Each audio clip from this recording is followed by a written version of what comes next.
United States of America and to the republic for which it stands, one nation, under God, indivisible, with liberty and justice for all. You may be seated.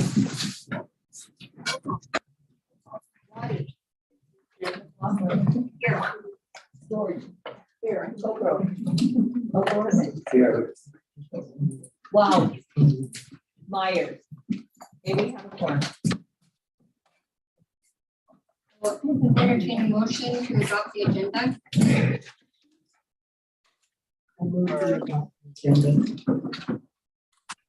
There's one story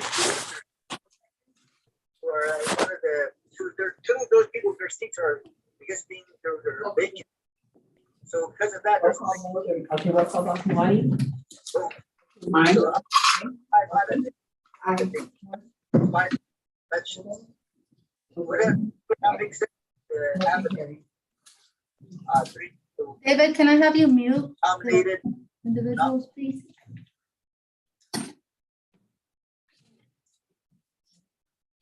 Public comment, agenda items only. In order to provide comment, please complete the speaker's forms. Time limits generally 3 minutes per speaker, 20 minutes per subject being proposed by the board president. So I have a number of public comment, and I will take the public comment that has to do with item 3, superintendent's presentation, 4, discussion on Ktjusd educational programs with local tribal representatives. And then there's public comment on closed session items, and I would take those after the first 2, 3, and 4. Do I have a public comment? Yes. Okay. Yes, I'd like to comment on 3. My name is Laura Hurwitz, and I'm the mom of a 5th grader at Orleans Elementary School. I'm also currently the school site council president. I had a correspondence from myself and some other community members regarding our educational programs. Klamath Trinity Schools coming together to build a trauma-informed education system rooted in equity for all. We, the undersigned, no longer accept the longstanding problems that plague the Klamath Trinity School District. We care deeply about our students and their education and well-being. Here, we name some of the issues, we explain some of the ways they harm our staff and students, and suggest ways we could move forward together. Staff do not feel valued or supported. This is the foundation that student wellness and success is built upon. All staff deserve to be paid an equitable rate for their work. This means not having to fight yearly for a cost of living increase or a pay raise. Staff need a safe space to be able to express discontent or concern for policies and procedures. Staff should not be punished or targeted for speaking up. All staff deserve ongoing appreciation and should be treated with dignity. The staffing shortages we face are a direct result of ongoing colonization. It is leadership's responsibility to work together with tribes to support Indigenous community members in getting the education and training needed to fill these positions. Students in the Klamath Trinity District face many challenges to academic success. Students who have challenging behaviors largely due to the trauma caused by colonization are many times labeled as bad from an early age. By the time they reach high school, these same students are treated punitively when they make a mistake instead of being given opportunities to learn and to do better. Restorative justice and positive behavior interventions need to be built and implemented authentically and in partnership with the Indigenous and local community using approaches that are culturally appropriate. The district is frequently out of compliance with legal timelines for IEP and IFSP implementation. IEP students are too many times funneled into special day classes and not regularly placed in the least restrictive environment. Evaluation is often deferred because student challenges are not viewed through a trauma-informed lens. Expectations for Indigenous students are low, or families are seen as the locus of the problem instead of as a source of strength. When an IEP is developed, the goals are many times limited in number, not meaningful, or appropriately individualized, and based on inadequate evaluations, and the student expectations are mediocre. There's often a focus on behavioral compliance rather than on educational engagement and learning.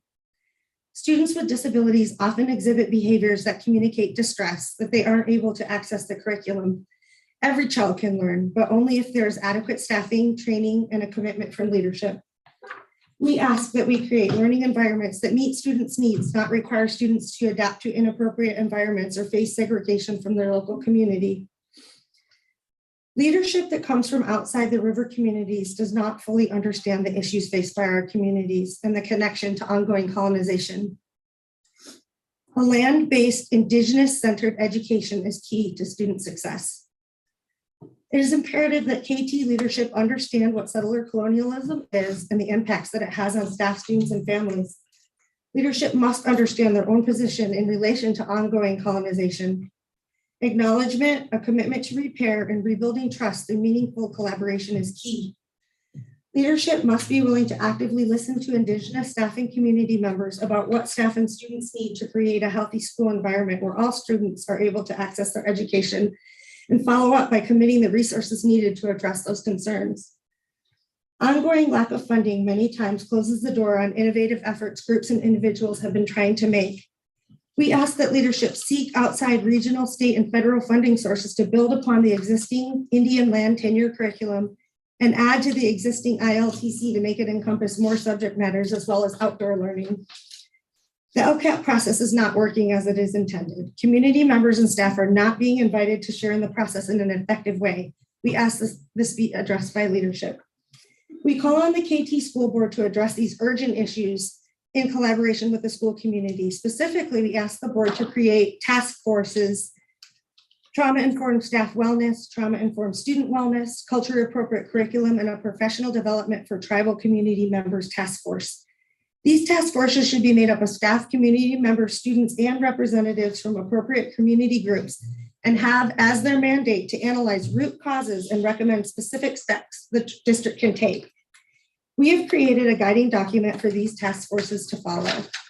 We ask that the district adopt these task forces findings and create and implement action plans to address these concerns in all areas within 1 year's time. We believe that forwarding trauma-informed approaches and continuing to build a trauma-informed systems requires centering an Indigenous land-based education with a culturally competent curriculum. With the strong Indigenous knowledge and cultural ways that exist here in this place, with creative and loving leadership, and with the power and sheer force of coming together, we could build our district to be a place where staff want to work and where every student can thrive and learn. Every child is a gift to this world. Please join us. And I know that this isn't the topic for this meeting. Thank you so much for hearing us out. And I really look forward to the May meeting where maybe we could discuss this further together. Loma, can we have a copy of that letter? Yes. That's what I was gonna ask as well. Yes, I do have copies for everybody. I'll have to go out to the car and That would get be them. great. But I'll, yeah, Thank you. thank you. There's chairs up here.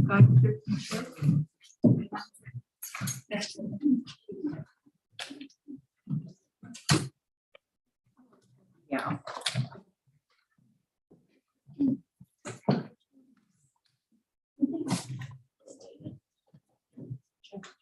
Do we have any other comments on the superintendent's presentation? Or the discussion on the KTK educational programs with local tribe? I have to question the administration and the school board. I kept one of my grandchildren out of school this week because she didn't have a teacher. She went the first day after her teacher was asked to leave, and she got sent to 3rd grade. The teacher had her own class, it was Miss Tina, and she had to teach her own class. The other kids went to the back of the room from what she said, and was told to do her packets and what they could do. So she didn't learn anything. She just did what she already knew. I find that not acceptable. I don't know how, and this has happened through this whole year, over and over. They just get babysitted to another classroom. And what is the problem that the board can't see and understand that our kids, I know you all seem to impact aid report. It was bad. And I know, Laura Lee, you said you went home and cried. But yet, this is still allowed, where our kids don't even have instruction, but you want them there. The only thing I can think is for that almighty dollar, so our top administration can get paid good money. And then when those missionaries want to leave, they leave. Stop at the bank, pick up their money, go someplace else. That's how much they care. And I'm angry. And I think it's time that you as a board make a change. We're not going to go away. I'm going to lead a pack and I'm going to get change. And I want some people gone. Thank you, Donna.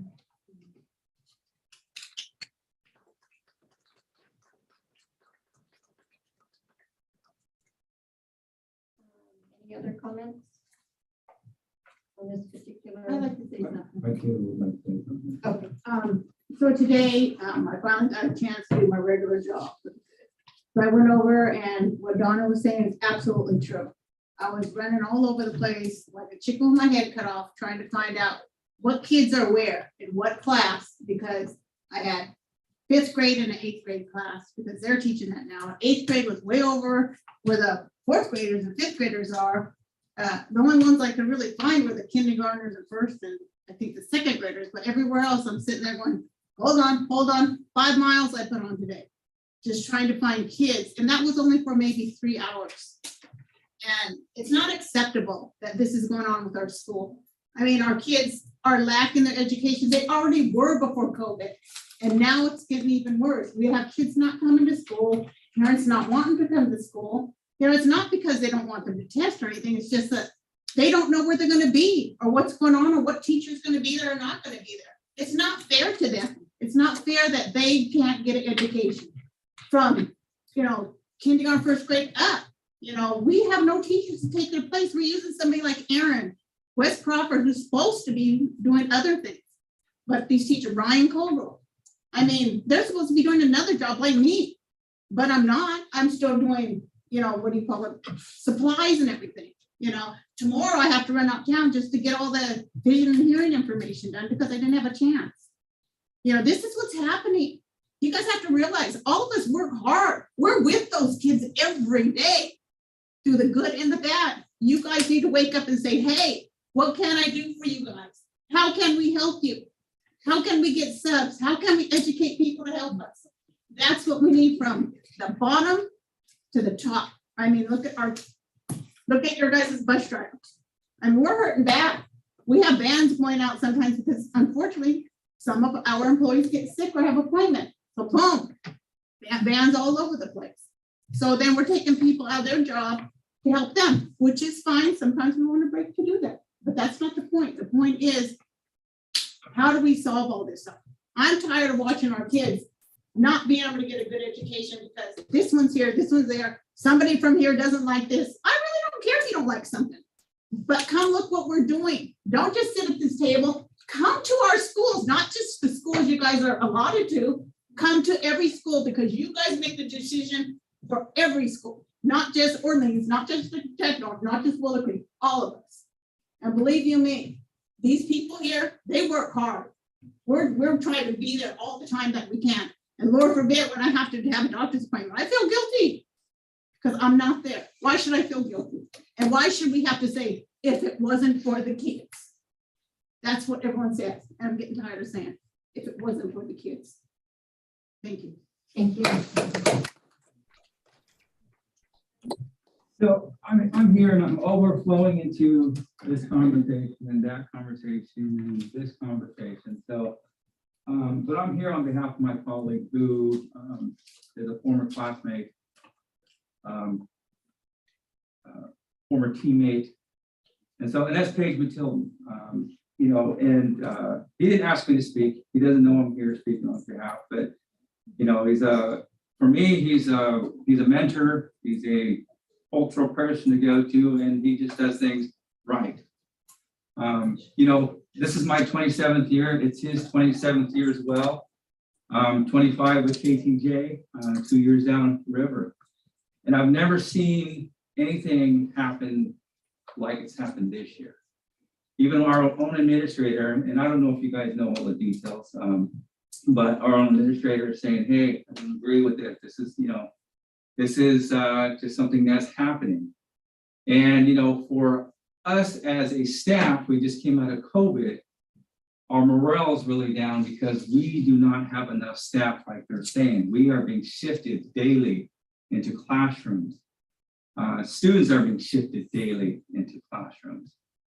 And right now, it feels like people are, and I'll say it feels like they're targeted and gone after. And it's like we're really going after a local, cultural, a person who's had numerous classes go before and has a reputation that is quality, in my opinion. As administrator, former administrator, we never had problems in his class, ever. He takes care of his own problems. He is actually an administrator's dream because, as administrator, as former administrator, we didn't have to deal with anything in that class. But I have to come because I know he would come and speak on my behalf. He's just that guy who will speak his heart, and he may growl at you a little bit, but that's he's saying, hey, this is wrong. And so I'm standing up right now saying, hey, this is wrong. Right now we don't have a waiting list of applicants to get into let alone teachers. And that's been like that since I've been here. But when we start going after certain people, it's not good for morale. It's not good for, keeping our staff solidified. It draws a line in the sand. And right now, I really hate that what's happening at our site. And, it was bad coming in, but it's even getting more worse now. And to finish this school year out, we are looking at testing. We're looking at, trying to do the stuff that we do. And right now, I don't know if you guys truly understand what is happening there, but yeah, I do encourage you to reach out, come down and see, because, it's not, I cringe sometimes when I come to work because I'm like, which class am I in today? What do I have to do? Where do I have to go? And, right now I'm teaching SFA, which is our reading program, and that shouldn't fall onto support staff, but that's where we're at, okay? And so, when we start looking at teachers, good teachers, we need to keep them, not push them out. And that was my concern. So, we're always looking for good teachers, but when we start pushing them out, we lose the good teachers. And I've seen many good teachers that have not come back to our site. We have teachers right now saying, I may not come back because I do not want to work in a place where we're not supported by administration. So you guys need to hear that because, again, looking at next year, I'm, as a former administrator, as a person who's worked in this district that many years, I just kind of see what's going to be taking place again next year. And I really hate that Hoopa L is a revolving door. But we're not the only ones. The other places are feeling the same things that we are. But again, teacher shortage, but we got to keep our teachers, especially our good ones.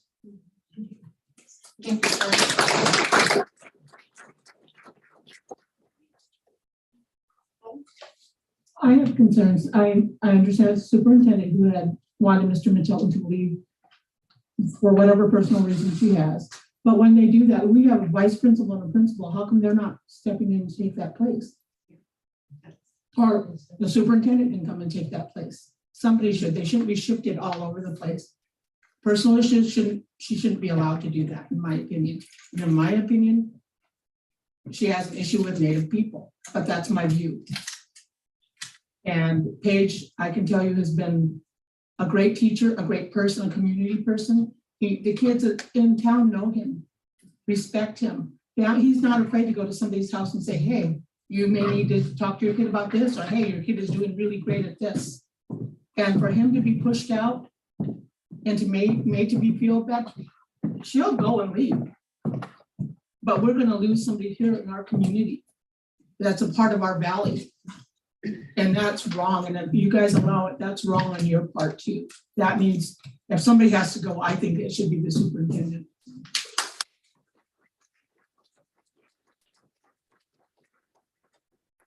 So,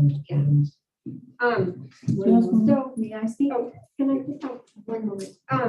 So we have, this is a special meeting, and we do have a comment section after our. So, unless somebody else has a comment about, the next portion of our meeting, can we wait until the comments for closed session?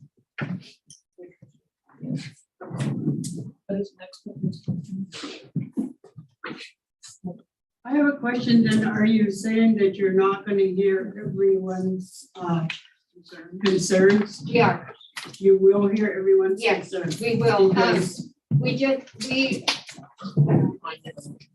this appointment. Just ask. Yeah, and so we want to respect their time for this section of the meeting. And then as soon as that's over, before we go into closed session, we'll be at the end of the meeting, then we would like to hear the comments. Okay?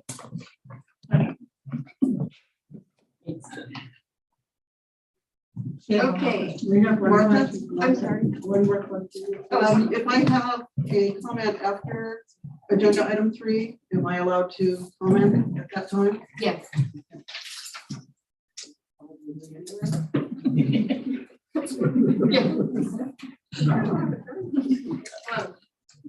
Okay, superintendent's presentation on Ktjusd USD educational program. I first wanted to see who's on the Real call. quick, I had a comment Yeah. on the, on this presentation as well, and I would like to have the opportunity to comment on the session item. And speaking with our vice chairman here and, our education director and our education board, representation, what we talked about is not only, addressing the issues, in the impact aid report and the deficiencies, but also trying to come up with ways, solutions to suggest as far as improvement.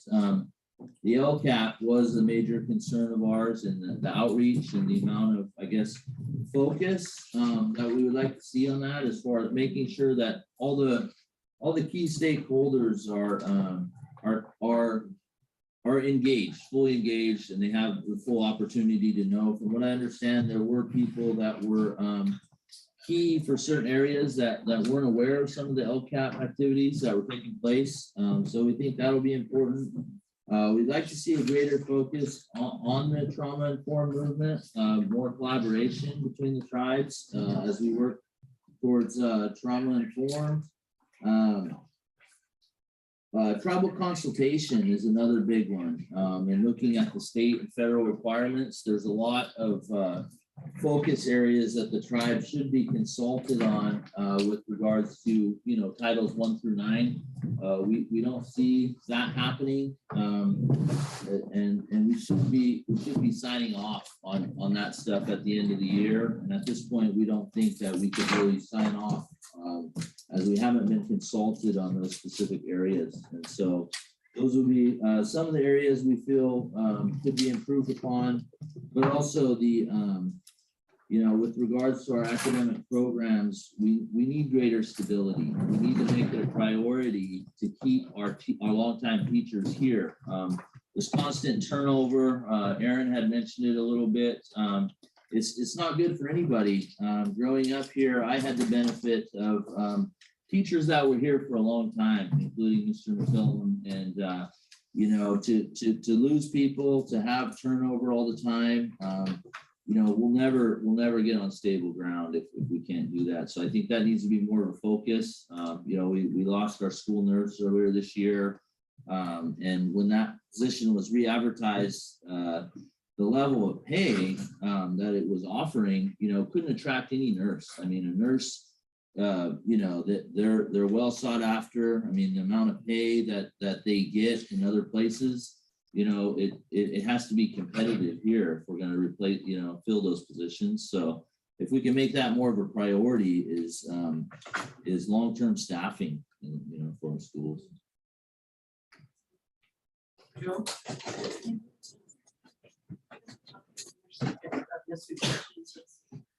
Sure. Yeah, we can do that.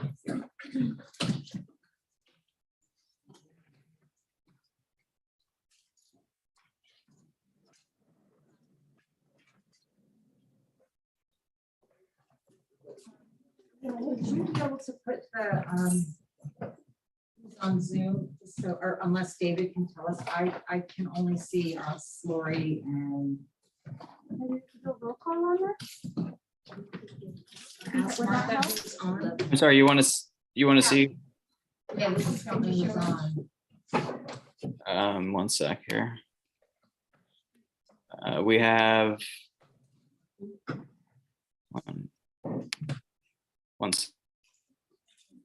Do you want me to unshare the screen? No, that's fine. We on the call we have Buster Atterbury, Elsie McLaughlin, Frank Richards, Jim McQuillan, Corey Cordero, Lori Hodge, Annalise Colgrove, and Scott Asseltine. And I'd like to extend a welcome to our tribal partners in education tonight. Thank you guys for coming to the meeting, and Ktjusd showed up in mass. So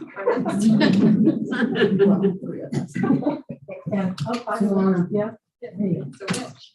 Well, thank you for the invitation. This is the first time we've been invited. Yeah, yeah. Okay, Jen, Do would you want to go- do introductions? Because I don't Pardon know, I know the travel Oh, okay, yeah, let's do council, introduction. but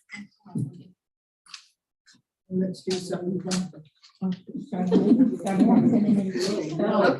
Kristen King, Paducah Tribe, Orleans Tribe.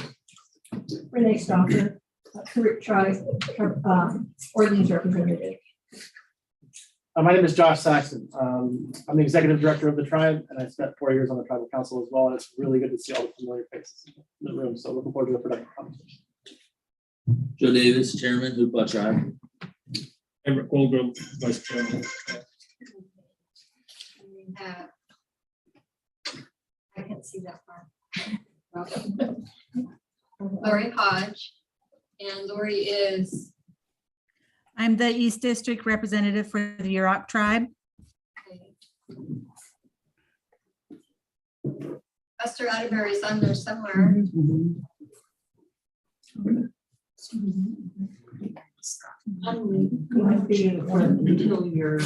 Yes, I'm on. Can you hear me?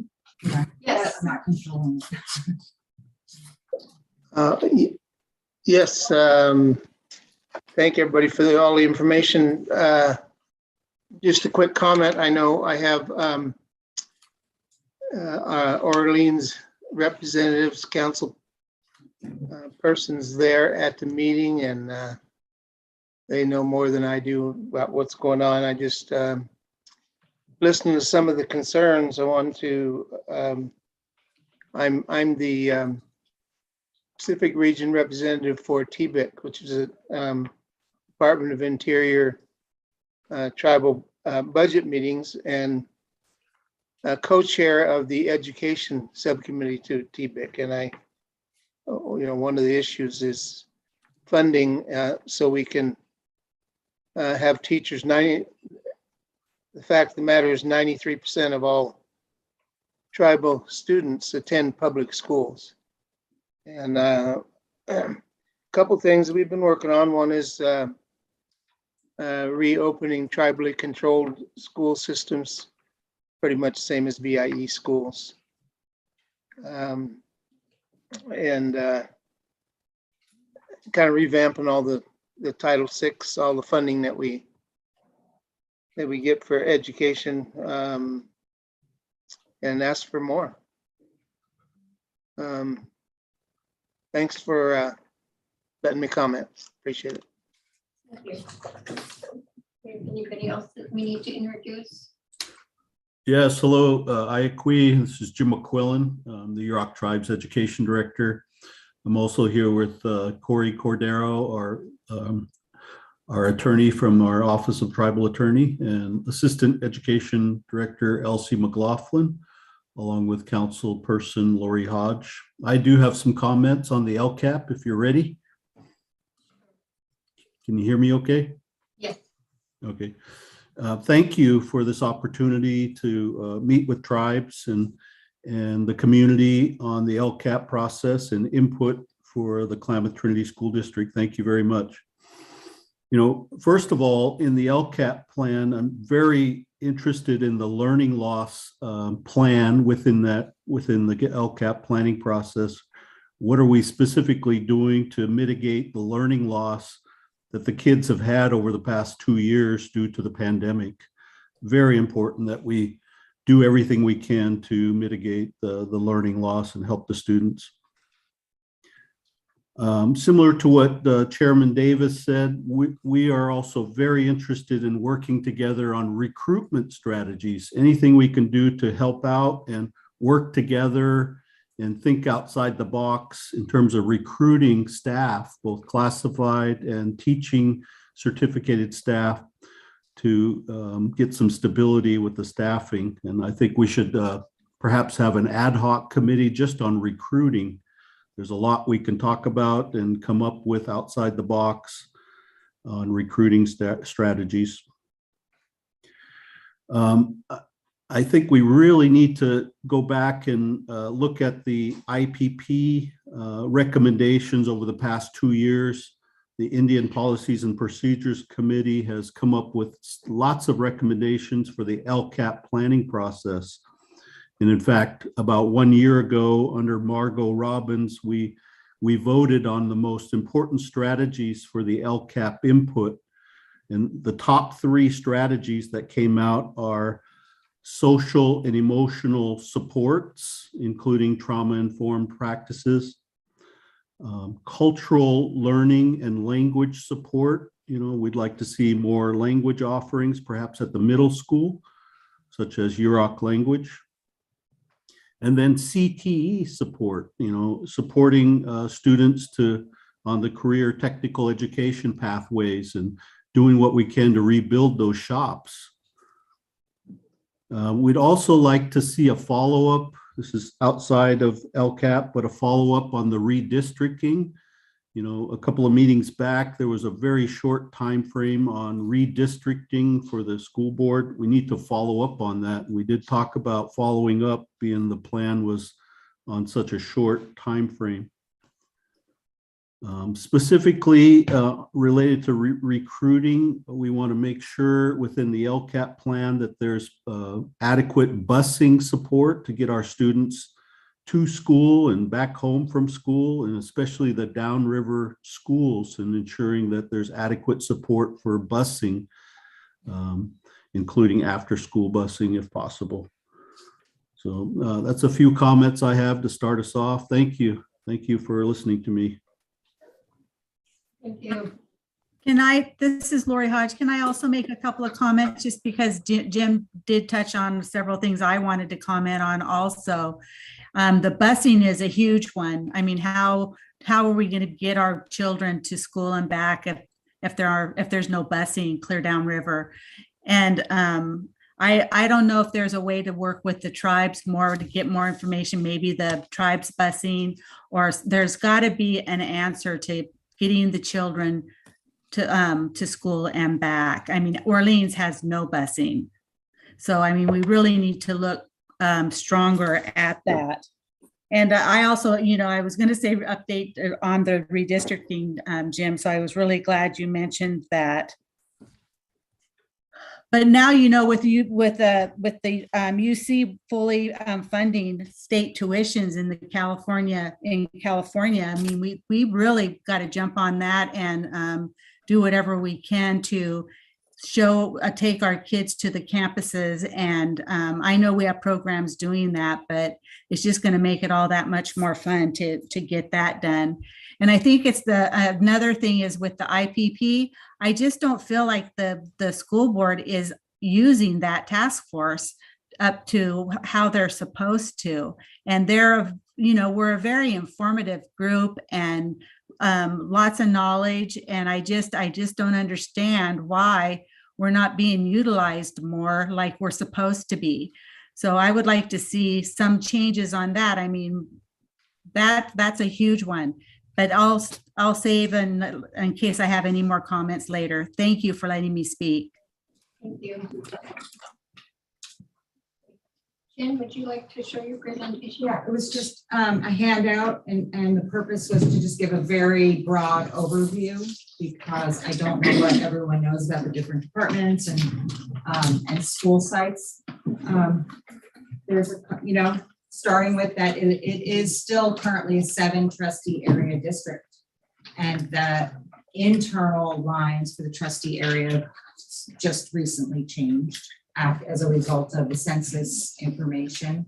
And then we have had follow-up with the County Office of Elections and School and College Legal Services for guiding us through the process of if there was a move to a 5 trustee area. There's a couple of, we're trying to get a real clear timeline. So once we get started, we're not stuck midway because it does involve the county committee. So just so that you know, we have 7 schools, we have 2 high schools and 5 elementary schools. I listed our different departments that we have. So we're kind of almost like a mini town, that we cover so many. We have, we do transport kids. We do want to increase and have a really robust transportation service. We have, we feed children. We have after school services. We've done thousands of COVID tests this year. So there's a whole array of services, which is why it's been the different departments. We have our staffing. There's 2 major classes of staff. They're certificated, which are, by and large, the majority are teachers. There's also counselors, social workers, administrators. Our classified staff,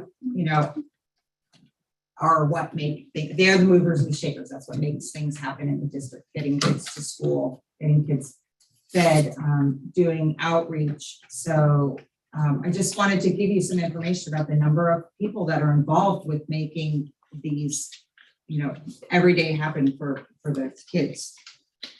So most importantly, here's our students. So there's currently 981 students in the district. We are experiencing some slight declining enrollment. Last year was tough. I think even more so than our enrollment, we're really concerned about our attendance because we know that, a non-attended day is a missed opportunity. And, most of the attendance issues this year are kids were in quarantine, they themselves were sick. Sometimes the staff, there was not enough staffing and the state was really flexible with staffing and having some changes in the delivery of the instructional program, because if a teacher is under quarantine for a family member or isolation, we can't come to school. And there's and as was stated, we don't have the substitute pool. And across the county, they're trying to do a big recruitment for subs. Because we don't want the disruption. We know that it's disruptive, but that has been something that has been all year with the staffing shortages. Into that conversation. Yeah. So the recruiting, the idea of an ad hoc committee that would be helpful for recruiting would be really interesting to me to see happen, because every single one of the places that we fall down is because we have a lack of staff. And I think that most people, not just school districts, but almost every government agency and private enterprise is suffering because they can't find people to work. And when it comes to busing, we could have a bus in Orleans, but we don't have a bus driver. We don't have people interested in training to be bus drivers. I mean, we're not getting enough. The same, we have many positions open. We just aren't getting the interest in those positions. And that's why I think, a recruiting effort, because I see the tribe's doing a recruiting effort and we're doing a recruiting effort, but maybe if we all got together and said, just lined out, what can we do? That's a really interesting thing to me. Retention should be a part of that as well. It should, yes. Absolutely. I mean, the county's facilitated, we're going to participate in a virtual job fair on Wednesday. So I think it's an out of the area county office, but we've been signed up for that. And so we'll be able to meet people locally from other areas that are interested to moving into the area. Yeah, the interest in having our students even look to us for employment is really appealing to me. I met a girl the other day at Trinity Valley who went to school all the way up through 12th grade, graduated and went to work at that school. And she was really good at what she did. And that to me is just really heartwarming that it seems to me that the more community people that become employed at our schools, the better our staffs are going to be. I think that it's important to have people come up. Then your administrators have to appreciate what you have.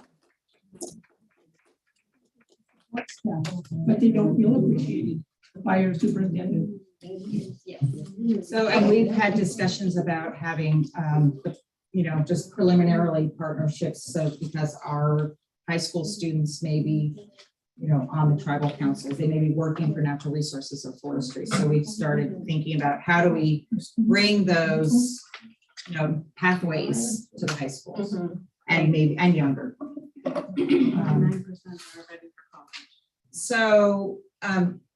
So students, everything, all of our questions should be about our kids. I wanted to make sure that I did an overview of just what our annual budget looks like. And then this last year and a half, where we have gotten a lot of this one-time funding and making decisions that are, we have our ongoing, and then we have some of the one-time. The one-time money really was, a lot of it was attached to pandemic response, protection. We bought tons of PPE. People have worked, or somebody in this room has worked countless hours and has administered thousands of COVID tests herself. And that is like one of our frontline ways to be able to make sure that people can come to work safely and students can come to school safely. And it hugely made a difference.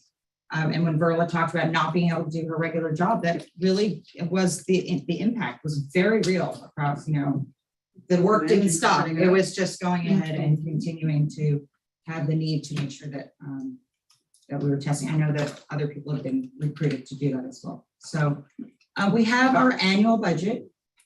The way that money comes through to school districts is some of it is unrestricted and schools have more options, and that's like the local control. And then there are restricted monies where they're very specific, like we get money to do certain things.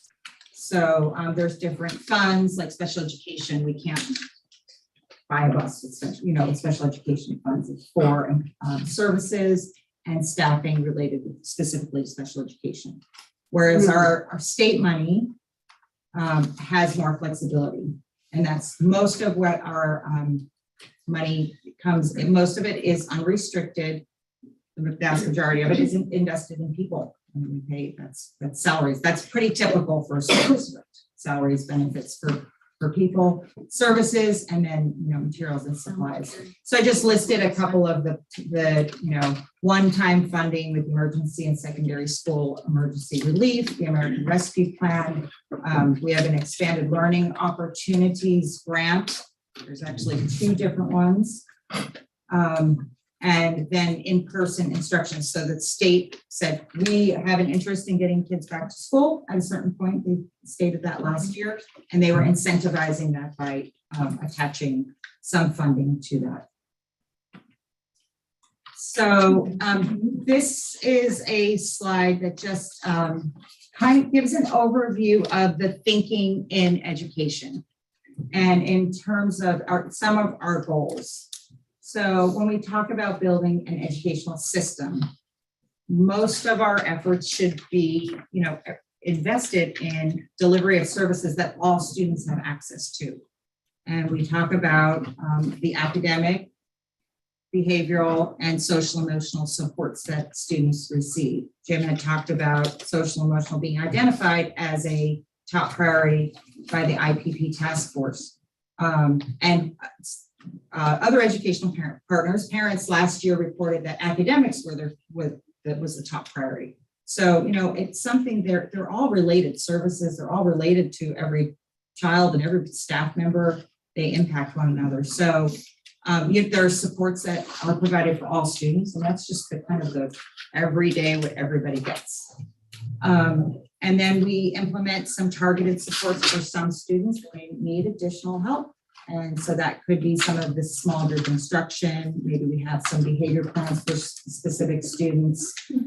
There can be some proactive specific teaching about social structures.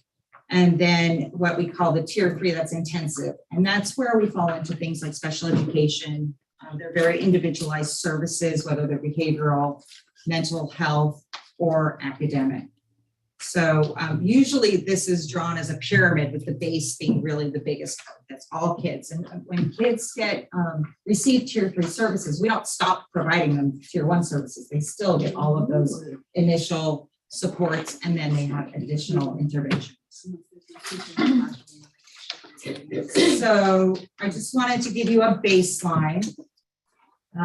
One of the things we've been looking at is tracking our data, because sometimes we get numbers and we aren't really sure what they really mean. So the first metric that I have up there is just kind of where are our students at in terms of their reading proficiency. So we have pre-pandemic, we estimate about quarter of our students were at grade level.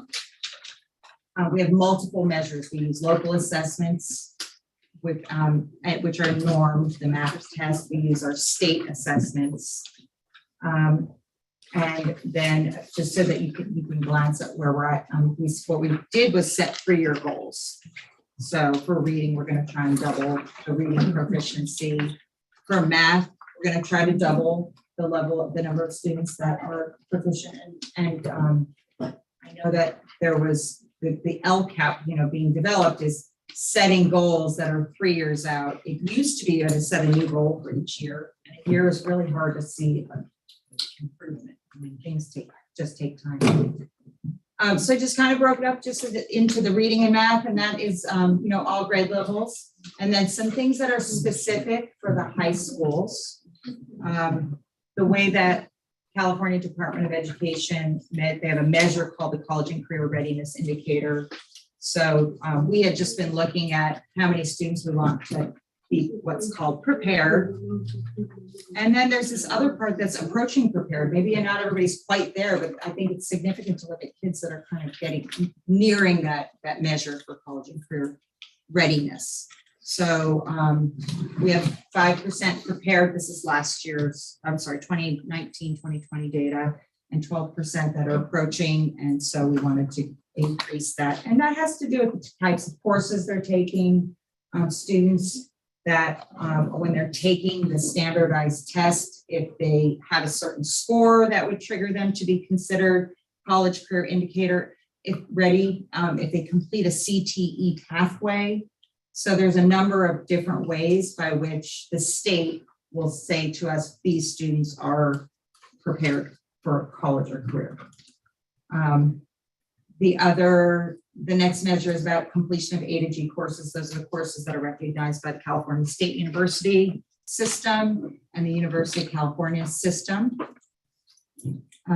We had 11%, so that's another trying to double and trying to, think like in 3 years, is that adequate progress? Is that enough progress? Is it reasonable? So we'll give updates each year.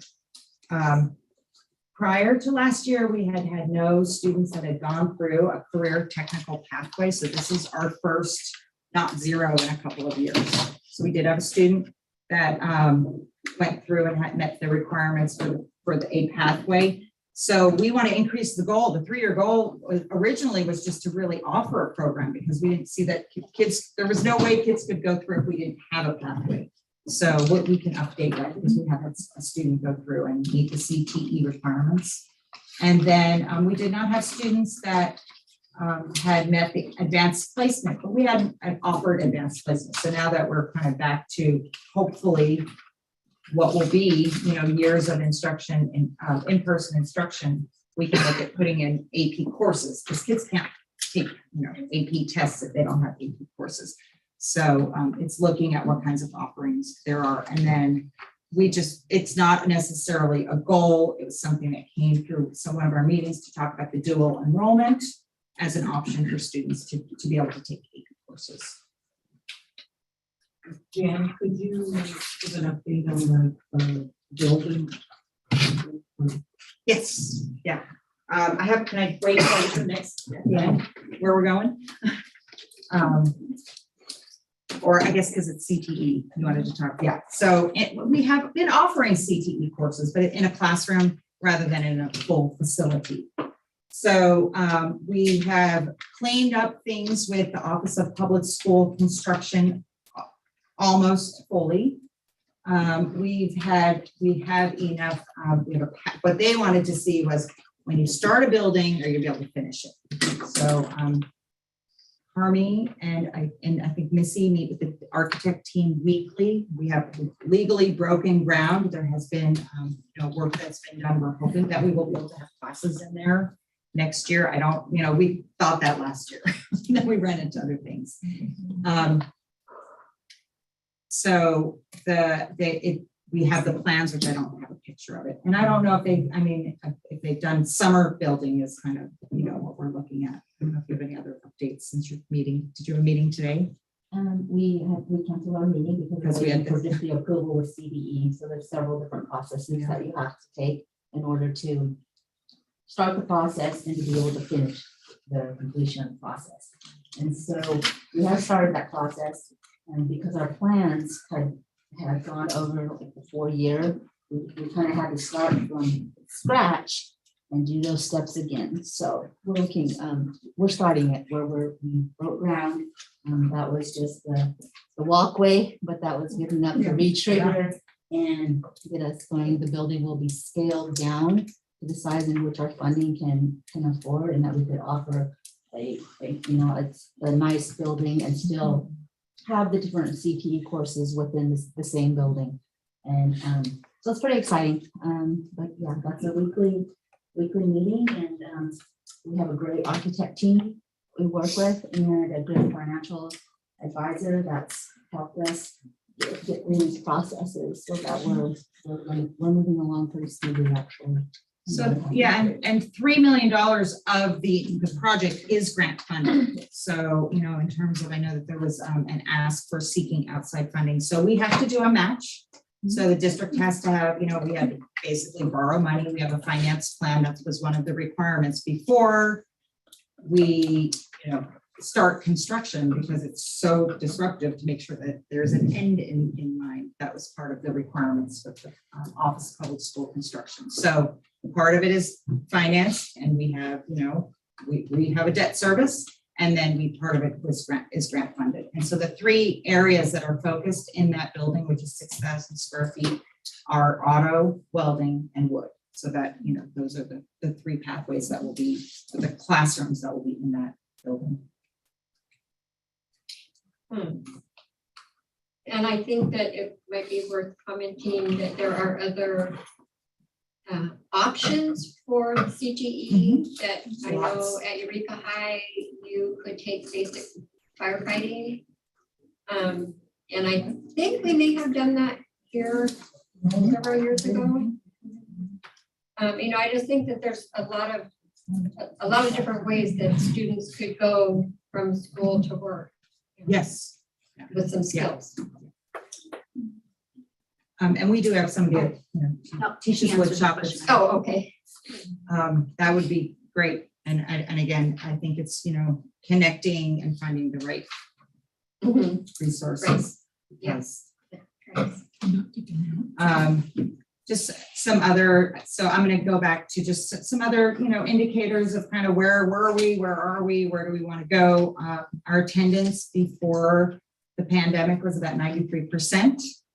We set a 3-year goal of 95%. The current year we have 83%. Probably not shocking to anyone. It's we have signed on to some efforts in Sacramento to have the legislature and the governor's office be forgiving, because we are not unique. I mean, schools are because the state ties funding to not how many students are in the district to have, but this attendance issue, school districts across the state went, oh boy, this is going to really impact us. So we went ahead and said, we want to be what's called basically held harmless and not have this be penalized for this year, because we didn't want kids to come to school if they were ill, they were under specific quarantine. So it was something that, as a pandemic response, it doesn't make any sense to attach funding to attendance during a year when children clearly had to be out. Our chronic absenteeism has to do with students that miss more than 10% of the school year. So that would be 18 days or more. So pre-pandemic, 31% of our students missed at least 10 days. The current year, we have 53%. And we just kind of, roll it forward based on how many days of school. Our dropout rate pre-pandemic was 13%, and the current year, meaning last year, was 3%. We're actually, we exceed like statewide metrics for that. We don't have as many students drop out. We actually have more students graduate than the statewide average. So I just put up some information just to track things, and I think it's really hard to track when you've had a huge major disruption, but these are the numbers as they stand. The suspension rate, when I got this information, when we pulled the report, I was surprised, but in some ways not surprised. Today, this year, our suspensions are a little bit higher than previously. So I just wanted to end with some, local and state initiatives. Expanded Learning Opportunities Program is a statewide initiative where we will have our campuses open for 9 hours. It's not 9 hours of school. It's kind of an extension and expansion of our ACES program. There is a state initiative to start changing the dates by which kids are eligible for transitional kindergarten. So over the next several years, moving towards making TK available for 4-year-olds. That's kind of Governor Newsom's, that's his thing. He, initiated and has asked, and there's funding related to that, but it's also something that schools will have to have staffing for that. It's another staffing issue that we'll have because of the early childhood requirements. And then this community schools partnership, which I applied for. It's not community school the way we kind of think of traditional community and community schools or community day schools. It's schools that work in partnership with communities. And it was something I applied with Northern Humboldt as a consortium just to see if they can, if we would come up with some ideas for that. Locally, I wanted to put in that we have next year will be our second year of the implementation of our reading program, which the program directors and implementation coordinators assured me is the most important year for implementing the reading program. This year was, getting familiar with it. They said next year is really the year we move forward with it. We're working on refining the student wellness system and just having a real clear pathway about ways to refer students for services so that staff aren't, confused, that kids can do self-referrals eventually, and universalizing that across the district. We are continuing our partnership with Two Feathers. One of the things with that has come up through the task force, the IPP task force, is, increasing the partnerships with Indian Education Program, increasing the curriculum that was developed. We really want to finish the ITech building. That's going to be a huge, win for our kids. Another issue that we've addressed, and we don't want to get into major construction because that's major. However, there are some facilities upgrades that we recognize we need to do. We need to have generators at all of our locations. We have a couple of classrooms that don't have full HVAC that were part of the modernization. We're continuing our Wild Schools School Climate Transformation Grant. That's with the PBIS initiative. There'll be some training specifically for our high school and instructional practices that they are interested in. We've also started our Rainbow Task Force. It started with the high schools, and then we'll see about expanding that to elementary schools. And then I have in here the strategic planning and development of priorities. So the last strategic plan that I was able to find was written for the 2011 to 2016 time span. 2016 is when construction started. It's not surprising that that wasn't, immediately renewed. So that I know that Coralie had, I don't know if you wanted to talk about that. But before, I just wanted to also let you all know that I put just resources for looking at the school's progress, just and it's, if anybody wants, I don't know if they'll think that they would be live if I just sent this to you as a PDF, but I'd be happy to send this off. Just to, it's a link to our budget, it's a link to the LCAP, it's a link to CDB websites. And yes, I would like to make a comment on the strategic planning and development of priorities. In my career in Indian education, and I'm ready to retire, the school system has failed our community since the boarding school began. We have had minimal students get through and go through college, and that was our goal, was to get a few people through. We have gotten Indian teachers in the classrooms. However, until we start decolonizing the education system, I don't see where we're going to make any change. One definition of insanity that I have heard is to do the same thing over and over and expect a different outcome. So we have to really think differently about how we provide our educational services to our students. Collaboration with the tribes is a big area. If we could, collectively, collaboratively use our programs and services seamlessly for our students. The research has gone back for years that if we have language and cultural focuses in our classrooms, in our school sites, that students do better. I'm a product of this school system. We didn't have kindergarten, but went first grade through 12th grade. When I finished 12th grade, I wanted no more schooling. The only book in the library at that point in time was Ishi, Last of Your Tribe, and that was it that we got for Indian education. Our elders had to sit in the hallways of schools during lunch hour to teach Indian languages. We've come a long way from there, but we still have a long way to go. So with this, and I'm not running for school board, I'm going to be 76. My energy is expended. However, with this strategic planning, it's an excellent opportunity for us, all of us, to get together and look at what are we doing? How are we going to change what has been going on? Most of the people out here tonight have a specific issue. That hasn't changed since we switched to a public school in 1932 to 34. That hasn't changed. I also think that we need more, I know we need more Indian administrators. There just are not administrators out there.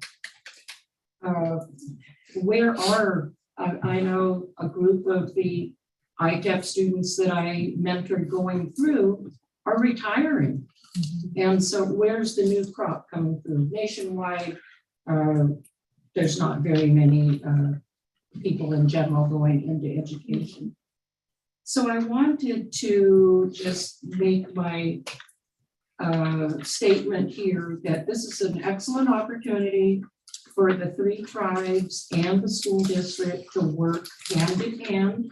Let's look at what's going on. I like the task force suggestion that came up, and let's actually get some work done to make changes.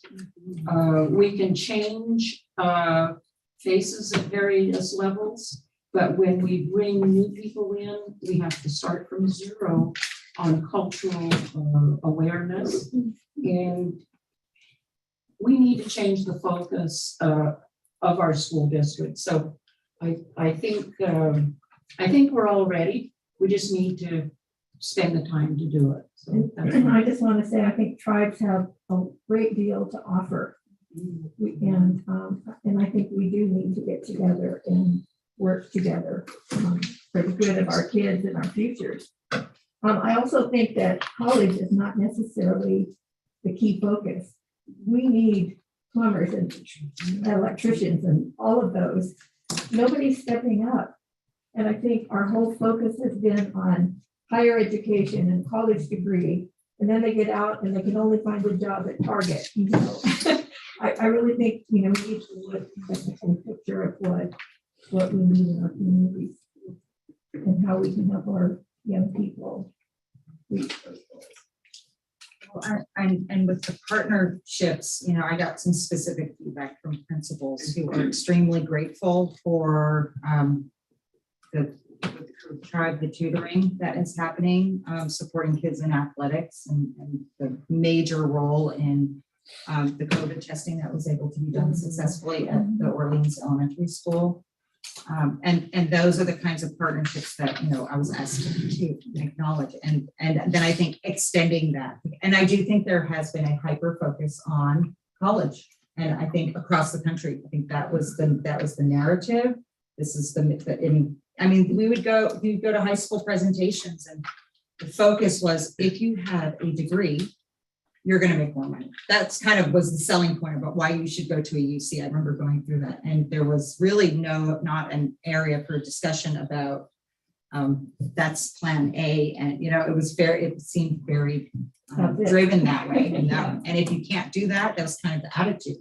Then there are these other things you could do, as opposed to what do you want to do and what are you skilled and what are you going to bring to your community. And I think that that's changing nationwide because of it's not as good for people.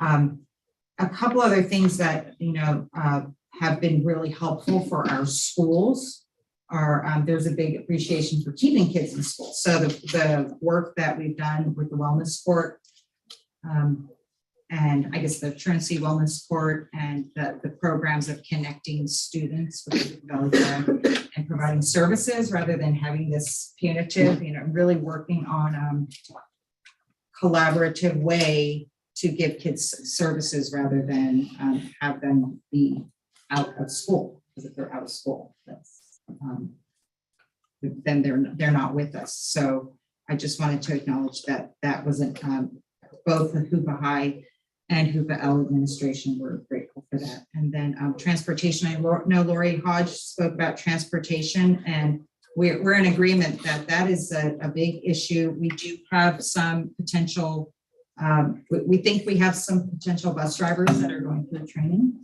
not for any specific area, but the principal at the river schools, Witchbeck and Jack Norton is extremely grateful for the Boys and Girls Club and the connection and bringing language and culture into the classroom. And then also the plug for transportation. That's been really important. So, you know, the school administrators and classroom and teachers do look to outside of the school to bring those, bring experiences to kids. So And where are they? I don't see a single administrator in this room. And there's also areas that we could use immediate help. I'm looking at our sports programs. Where are our coaches? You know, we have a lot of very talented basketball players that go through here. We have a lot of talented baseball, other areas, but coaches and especially the refs and the umps. There's some currently in our area, Humboldt Del Norte League, they're having to cancel games, reschedule because there are not enough umps or coaches. So that's another area we could help. especially when we recruit staffing to come to our area. And I know we did have some Indian teachers interested, but we could not find housing. And that kept a number of our recruits out. They couldn't find housing here. So those are some immediate things off the top of my head that I think we could use a lot of help with. Thank you. Excuse me, this is Lori Hodge. Could I just make a quick comment? On, on some of those kind of things too, I think that if we could get the parents more involved, because I'm a parent and I never hear about those problems with coaches and refs and what might be needed. And I think maybe if we got the information out to the parents, I think they would want to help more and have ideas. And also, like with the college versus tech schools and stuff, my son just went through counseling at the high school, but no one ever called his parents. No one called me. And he didn't even tell me he went for, a week. But I think if you keep parents involved in that counseling and the helping their child with the decision making, that's going to help them make better decisions, because no one knows my child better than I do, right? And I think that if we can get the parental involvement, get the school to call the parents and tell them this is happening, we're working on this. What do you think about your son's interests? What do you suggest? I mean, I know we want them to make the major decisions, but I think parental involvement is huge. And I get the feeling again, like we're being left out. And if you could get word home to the parents about their children, about issues going on at the school that maybe you need some help with, I think you'd get a lot of good feedback. Thank you. Oh, and also Jim McQuillan has had his hand up for a very long time. Oh, I'm sorry, Jim. Yes, thank you. Thank you, Councilperson Hodge. My comments, I want to go back to the career technical education pathways discussion that was made, CTE. There's so much that the district could be doing. Many districts talk about having 12 or 15 different pathways that the students can select from. And we really, when we get into that planning phase, really working with the tribes about what our job needs are, what our career needs are in the local tribes. We need to think outside of not just talking auto body and wood shop and some of those more traditional pathways, but there are so many new pathways that need to be developed for the students, whether it's the electric vehicle repair industry, agricultural and food sovereignty can be a pathway. We know all the tribes have early childhood education needs, which can be a pathway. Heavy equipment operators. All the local tribes are very interested in fisheries and fisheries employees and biologists, which should be a pathway. On and on and on, that we really, in that planning process, need to work with the tribes and look at the job needs in the tribes locally here. Thank you. Also, I want to go back to what board member Laura Lee was talking about in terms of growing our own workforce. There's a real need to grow our own teachers. There's a program that used to exist called the Future Teachers of America program that can be like a high school club where it encourages youngsters to explore the opportunities that becoming a teacher has.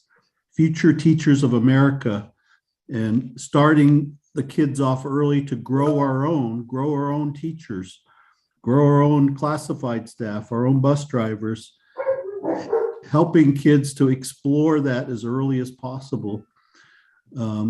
President Jackson and President Snowflamer from Cal Poly Humboldt, as well as College of the Redwoods, have been reaching out to local tribes to say, what are the needs? What are the needs in your community? And perhaps we need to host those two presidents to say, hey, we need more teachers from this area. I remember the days when ITEP was very strong and supported our local teachers. I don't know if you know this, but the plan at Cal Poly is to demolish the current buildings that ITEP is in to make a parking lot and new buildings there. And some of the staff are moving to other jobs there. We really need to reach out for Cal Poly and say, hey, we want the ITEP and the Intercept from the former years and those programs to be stronger and better in the future. They are the support programs for our Native students. So anyway, thank you for the time.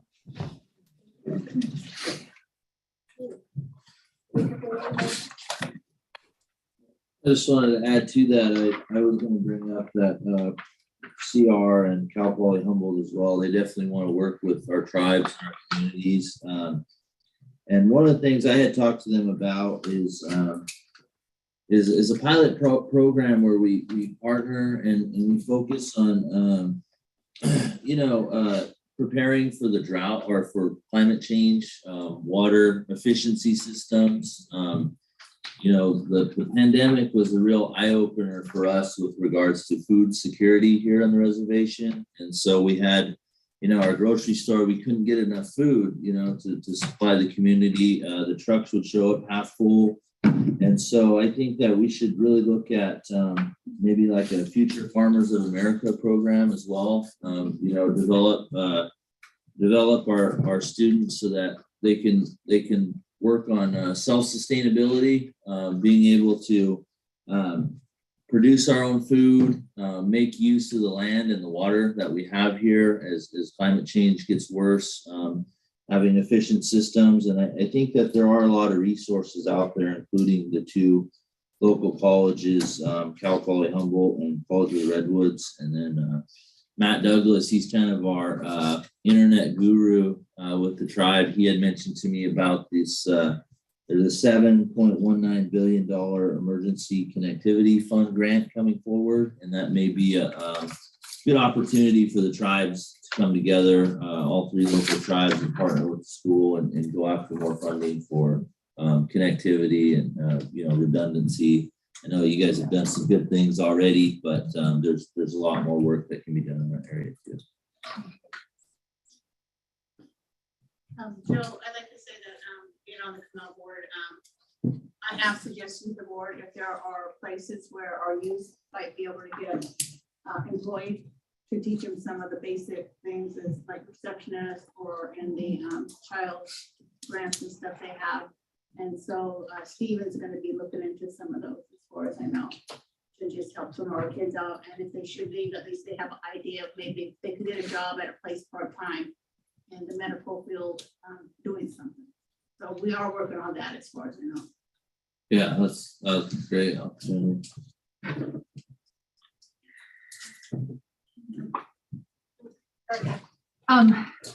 Afternoon or evening, I guess. My name is Erica Tracy and I'm the education director for the Hoopa Valley Tribe, and just appreciate all of the tribal leaders being here in the room, even virtually today.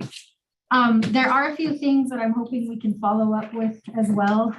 There has been mention of the LCAP, but I'm still very unclear of what community stakeholder input looks like and what our time frame is. So I hope before we leave today, that will be an avenue to clarify before we go, so that our leaders online and present here know what to tell our membership, what to tell them, where to go and when, and how to participate and provide meaningful input. So I do hope we can do that. 17.5 million in unrestricted funds, and most of those funds have to have some sort of a tribal consultation requirement. So I'm excited that this is happening, but I'm also appalled that this is the first invitation the Ktjusd tribe has received to the table. And I know that we are trying to strengthen and develop these partnerships, but they don't matter unless they're meaningful and they're consistent and they're reoccurring. It can't be a one-time thing. So I'm happy that this is happening today, but I look forward to what continuing leaders will be in the future. I have also said in a few different meeting settings, as we have had some additional meetings with our tribal council for the Hoopa Valley tribe, which I'm very appreciative of. But usually in each opening comment of that, I have repeated myself many times about tribal consultation as required by the Department of Education for the state of California. So now I'm going to say it publicly with all of our leaders present that all districts receiving Title VI Indian Education Grant Awards of more than 40,000 or have a Native American student population of over 50% must engage in tribal consultation. Tribal consultation is required for all title programs covered by ESSA, Every Student Succeeds Act, not solely Title VI Indian Education. Beginning with fiscal year 2017, affected LEAs must consult with Indian tribes or those tribal organizations approved by the tribes located in the areas served by the LEA, the school districts, before submitting plans or applications for the following programs under ESEA. Title I, Part A, Title I, Part C, Title I, Part D, Title II, Part A, Title III, Part A, Title IV, Part A, Title IV, Part B, Title V, Part B, Title VI, Part A, Subpart 1. That is in addition to impact aid funding and the IPP requirements that we are fulfilling through impact aid. But I do appreciate Councilperson Hodges' comments of please use IPP in that way as well, because that task force does still exist. It does meet some consultation requirements, but not all, as you can see.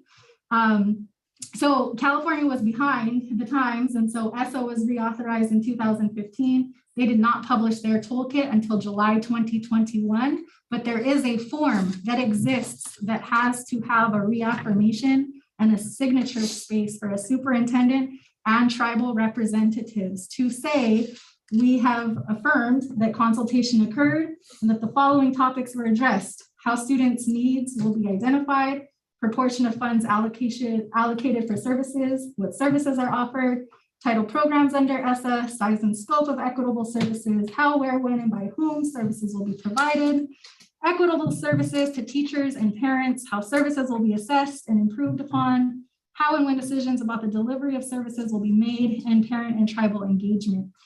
So this is available. It has been available on CDE. There was a mandatory webinar that was hosted by CDE for all eligible LEAs that will need to meet this requirement.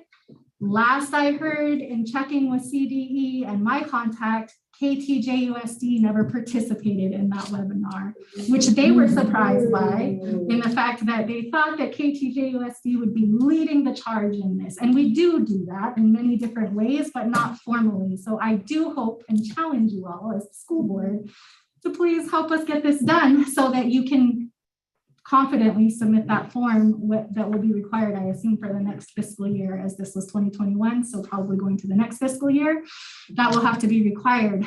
So that's why I've been asking multiple times, what is your intention for tribal consultation? What is the goal of having these meetings? And is it meeting this standard that exists now? So I'm not sure if that's what today was supposed to be, or if there will be another opportunity to do that.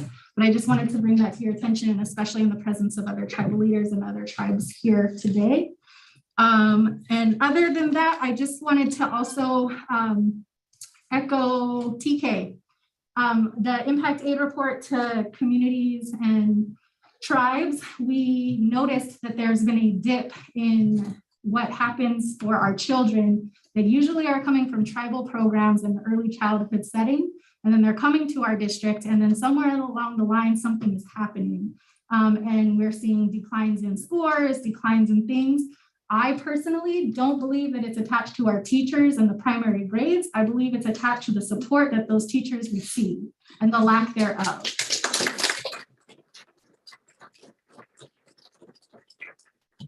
So it wasn't until very recently, just in the last couple of weeks, that I've recognized that even in the way that we are treating our incoming students, I just had a conversation very briefly in passing about transitional kindergarten, and the fact that to this day, as far as I know, there is still no decision of whether transitional kindergarten will be offered at Hoopa Elementary School. And we have about 11 TK eligible students not even our kindergarten students, but 11 TK eligible students and parents that are waiting any moment to get confirmation if TK is going to happen or not, so that they can participate in Head Start graduation that will be set on May 20th. We are very close to that point. And unfortunately, we can risk some of our students not being able to participate in our graduation. But that tells me that we're not finding ways to support that transition into the school district. And that to me is directly connected to some of that drop off that we're seeing in the scores or their school readiness after they get here. So I do hope that we can spend some time and attention in that area as well. But excited about the CTE things that are coming down the road and the trauma-informed efforts and social emotional supports like Jim had mentioned, those 3 areas that were IPP recommendations. So my question is LCAP. What happens next for LCAP? I assume there's a June deadline that will need to be met and something will need to be approved by this board. So between now and then, what does stakeholder and community input and engagement look like? What are our timelines and how do we provide that input? I have something to say. What happens from our administration is we know those timelines are there. We know that things are supposed, there's a deadline. But what does she do? She waits until the last minute, maybe a week before, and say, we've got to do this. It's got to get in by this time. So we got to say, you know, we've got to do it. And so then there's nothing, I mean, that's why it's lame for our kids. I'm speaking for my kids. And I really think that somebody's not doing their job. Can we get in, can you tell us where we are with our LCAP this year?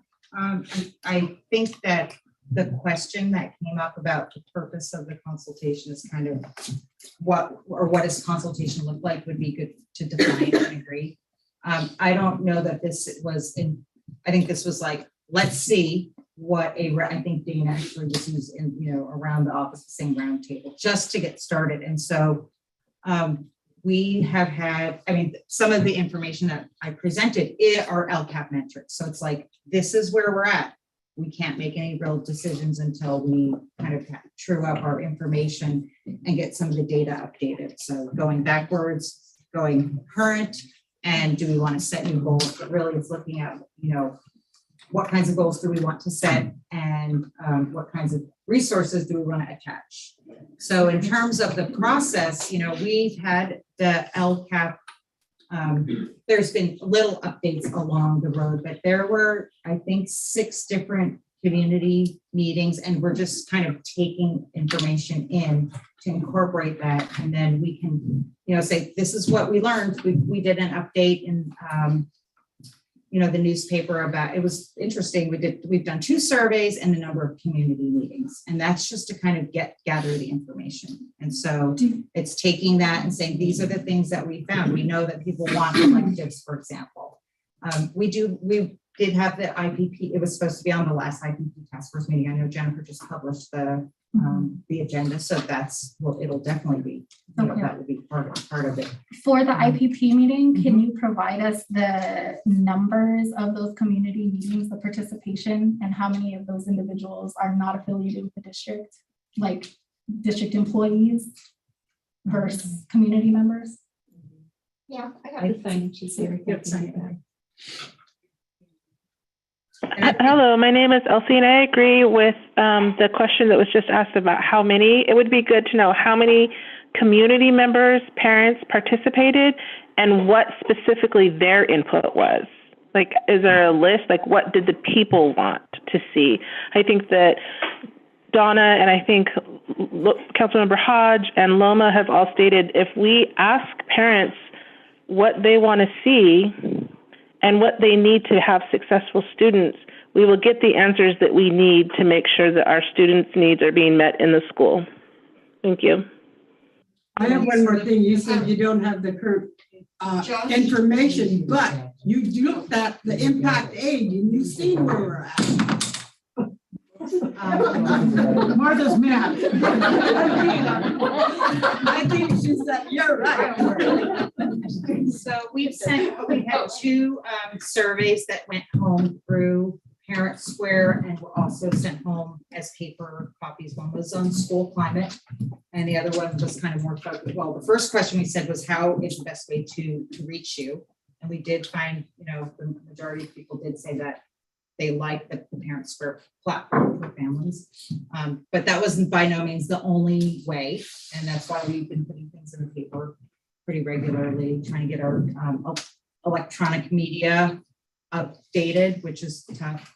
But we've been putting a lot of things on Facebook and just getting the website more updated than it had been. The second survey that went home was about academics, but that's where we also learned that the Parent Square is kind of the preferred method of informing, and some of those can receive information. But we put the links right in the Parent Square post, and then families can respond. That's another metric that we look at is for all of our students, how many families can actually contact, and we're able to see that. And there's, we know that we don't have 100% participation because there's just none. We will send out the numbers, and the numbers are, not live, so to speak. So that's something we're kind of looking into, how to continuously increase that. Josh. Yeah, I just want to make sure we're defining the terms here in terms of consultation, and thank you, Erica, for your, it's good to see you, by the way. So when Erica's talking about tribal consultation, she's talking about a specific method of consultation that isn't surveys out to the community, it isn't parent involvement. Do more of that, by the way. But what she's talking about is tribal consultation and tribal governance. And I would encourage you all to recognize that you certainly have a consultation toolkit that you should probably follow and make sure that you're crossing all those T's. But for the Ktjusd tribe, speaking for the Ktjusd tribe, we also have a consultation policy that you must follow. And I'll make sure I get that to you guys. So, and other tribes may have consultation policies as well. You have to marry both of those things and make sure that you all are making sure that you are, I don't remember all those titles that you mentioned, but those are all mandated by law that you consult with tribes on those. So just wanting to encourage you to, and I think that those, it's not a mandate that's negative. This is meant to be positive. This is meant to be, the tribes can support you, but we need to know what your challenges are. We need to know what your difficulties are. We can be great partners, but we can't be a partner if we're not invited into the Also, while we have the current contingency here, how can we best get you to participate in our IPP meetings? I know that invites go to the chair and to the education director, but we have not had any input or participation. So that's just something we need, a better communication. Who do we contact? Well, when we go back and we can look at it internally, how those communications are happening, and we'll talk to those folks and make sure that, if those communications are happening and there's some challenges there, we'll fix those. But in the meantime, it's like the interface with the school district should be tribal council and school district. Not necessarily, our consultation policy talks about staff to staff. And that is definitely something that we outlined in our policy, the difference between informal staff to staff, formal staff to staff, informal tribal council and governing body, and formal tribal council and governing body. Those are very different things. Do you have any other questions or comments? I'm still unclear about the LCAP. What's the next step? Timeline. Next community meeting. I think I'm hearing that Parent Square surveys went out maybe twice. Yeah, and those that was are probably separate from months and months ago at this point. So there were a couple community meetings in talking with site council members, some that are in the room, teachers. They were unaware of some of those events that were happening. I did go to one. The turnout, in my opinion, was low and was again attached to district employees. That may have been there off the clock, obviously, to participate, but it was clear to me that we can do better and we can do more. And I think as tribes, we can help you in that of getting people to the table and into the spaces to provide the input. But we can't do that if we don't have the notice to say, this is where and when and how and what that looks like. And just because I know that the June deadline, I assume that still exists, and if it does, then we're in May. So we have 30 days to see what the document's going to look like, engage with it, provide additional input so that we can feel like it's actually a local controlled. So I think for us to be able to provide the metrics, so that's kind of like our period of, basically 2/3 through the year just ended. So we're just pulling reports about, like, that was the first time I've shared, like, what's our current absenteeism looking, so that I can actually give some information about this is the current status. So this was the first step of here's where our updates are. So, and that'll be what we'll use for next year. Like, we weren't going to go wait until the end of June to, do What's the next step? So when is the next date? We don't have one separate. The IPP is the next one. I mean, but that's different. So we'll have to, I don't know. When's your deadline to figure out that date? What's your This is why we're here. I think the LCAP process is an annual process, so is that correct? So every year in June is when it has to be approved by the board, sent to the county, sent to the school board, or to the state. So 30-ish, 37 days. It has to be approved by June 30th. So it sounds like we could work on collaborating to find another date for a community meeting, or we can present the information that we would be helping to increase the participation. Because we did do 6 meetings, and the fact that it was not well attended, I can't speak to why some of them were. I mean, I guess the one that you went through that I would like to plan it out. We were kind of, like I said, this step was the kind of gathering of information from the meetings and then setting up the next step to present. Here's what we have. We don't have those dates. Well, but I would really like to hear these. This is the best way to get input. So another thing we just did was to, set up a way for people to provide written comments. So we're starting to get that out, but I would like to know what is the best way. Just not putting it in the paper the day of the meeting is important, because a lot of those meetings that were advertised in the paper were either the day of or the next day. So it just gave us as parents like one day or like an hour to get it together if you got the paper. Did you receive something from the school? Did you receive something from the school? Because that may be another thing. I applied for the site council, and I still have to this day have not heard whether I've gotten on or not gotten on. Nobody's informed me. I've said it at a meeting here, and still there's no communication that's happening. You guys have my phone number. I get messages from my daughter, but my son's messages are not coming to me. Like just yesterday, I got a COVID test response from my daughter, but not from my son. The problem is your communication, and that's just the bottom line.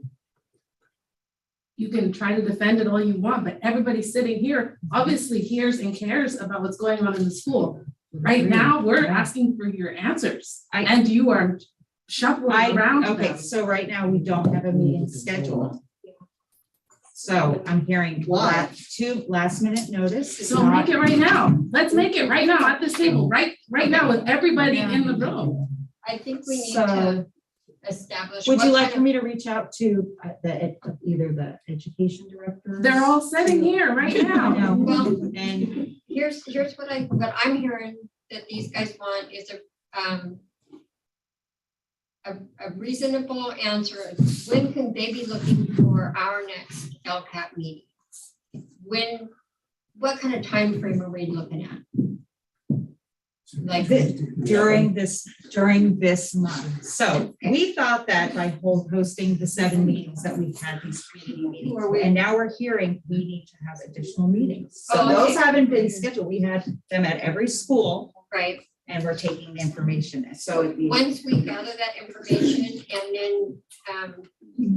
then we go to present the LCAP, I guess I'm probably confused too. Do we have another meeting where parents or community members can say, we would like one. We'd like to fix this? Yeah. Yeah, Okay. because now we have the information, so, Right. but we didn't have a date set, we're still taking in Okay. the survey information, the community gathering, but That nobody attended.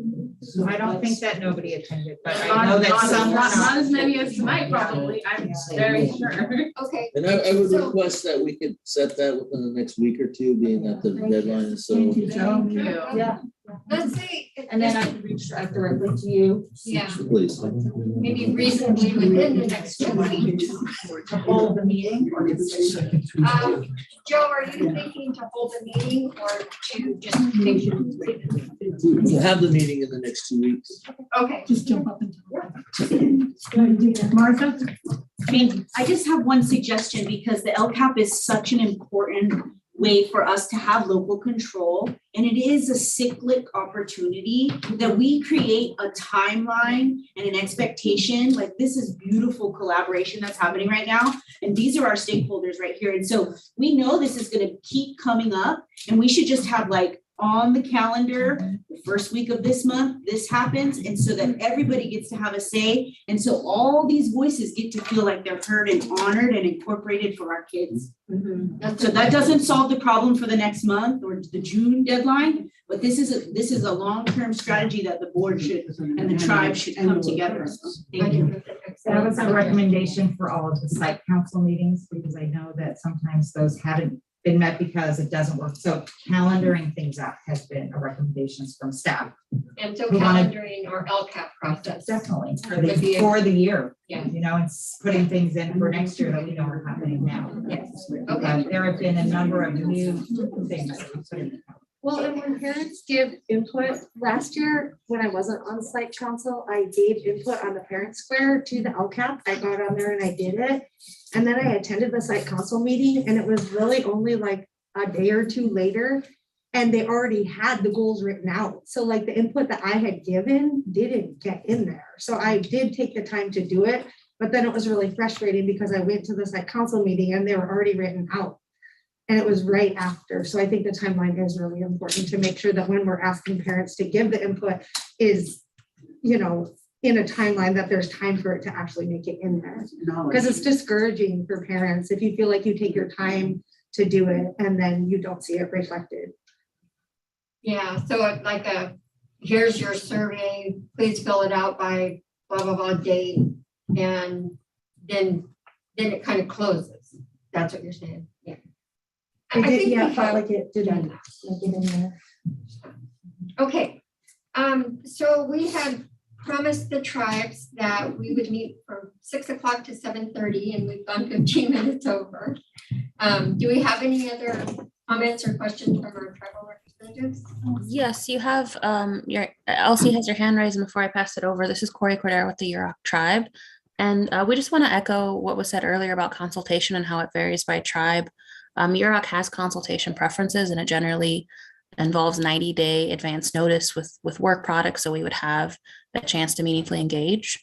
I understand it seems that the deadline is, again, approaching too quickly for meaningful tribal input, and we would just like to formally request consultation now, and you can reach out to Jim McQuillan. He'll put you in touch with Teralina Pena and our executive director so we can follow up properly, and then I'll hand it over to Elsie for her comment. Thank you. Yeah, I just wanted to, Corey said what I needed to say. Thank you for that. Making sure that you reach out as often as possible. And it's not going to meet this deadline, but I encourage the board to look at the council and tribal calendars and put an LCAP survey, have a table at every event that you can where there are already parents going to be involved in the spring flings. They're going to come and participate.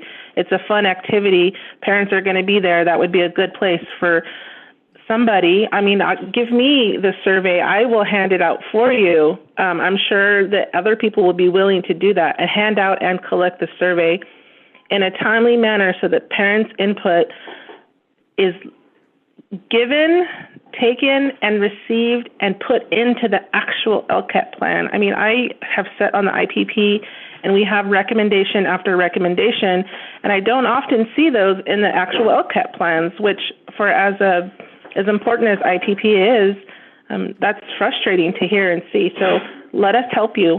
We are willing. Thank you.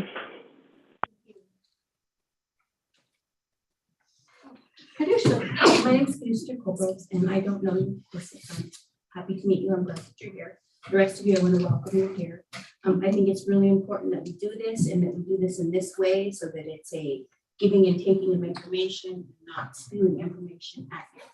I just wanted to point out to you that you have a formal request from the Yurok tribe's attorney for consultation. So you need to be sure that you follow up on that and note that that was a formal request. Any other? Yes, this is Jim McQuillan again. Just last comments, the Indian Policies and Procedures Committee has discussed the LCAP several times, and I would ask that we revisit the list of priorities that the IPP came up with. And there's some very good recommendations in there. Again, thank you for this opportunity tonight to share out. Thank you very much. Thank you for all the tribal representatives that have attended.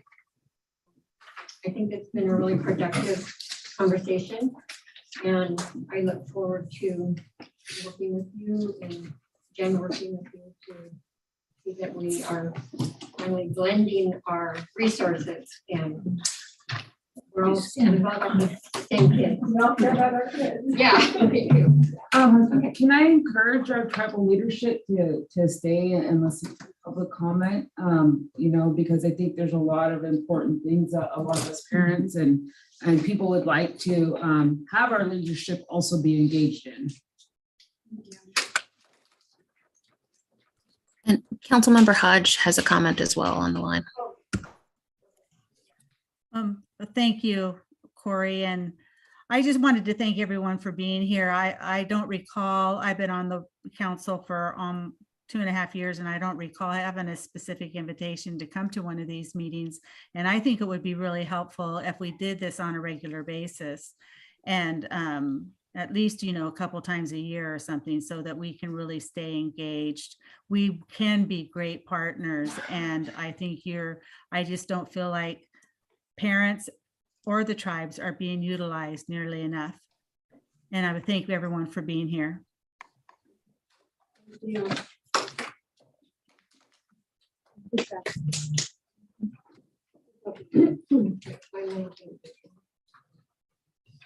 Okay, I will now take public comment on closed session items. So I have a lot of public comment. And I don't even know what order I'm going to go in. Let's see. Okay, and we do have a 3-minute time limit. 20 minutes per speaker. I don't think we're gonna get there, but we will try to keep each comment to 3 minutes. Okay, so Angie. Good evening. Thank you for coming and participating in this meeting. My name is Angie Brown, and I am a former employee of Clement Trinity Joint Unified School District, a 20-year employee, and I currently work for the Hoopa Valley Tribe. I've heard several comments tonight about growing our own and teacher retention. And with that, I want to talk to you about support for a teacher that we did grow. He's been here for 26 years, Mr. Page Matilton. He's been teaching at Hoopa Elementary. He's a highly qualified teacher who's taught at Hoopa Elementary for the past 26 years. Page is a Hoopa tribal member, a long-standing vested member of the Hoopa community. He is a man of integrity, honesty, a mentor to our children, is culturally connected at all levels. Mr. Matilton is the most sought-after teacher at Hoopa Elementary. For parents to have their children enter into his classroom, as well as other professionals coming into our school system, they seek Mr. Matilton out for his mentorship as they're newly entering into the profession. We'll take a deep breath, because it saddens me that we may lose one of our most highly qualified teachers in Clement Trinity Joint Unified School District.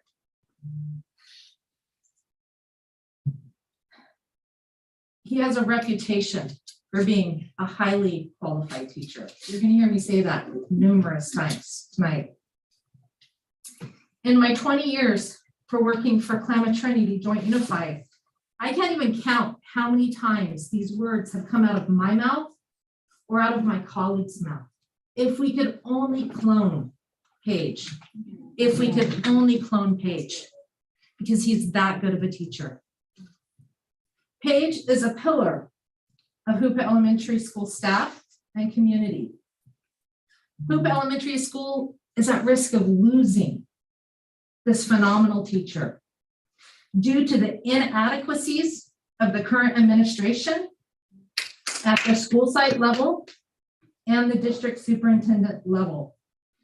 Not only will Hoopa Elementary School lose one of the most highly qualified teachers in the district, but more importantly, our future generations of children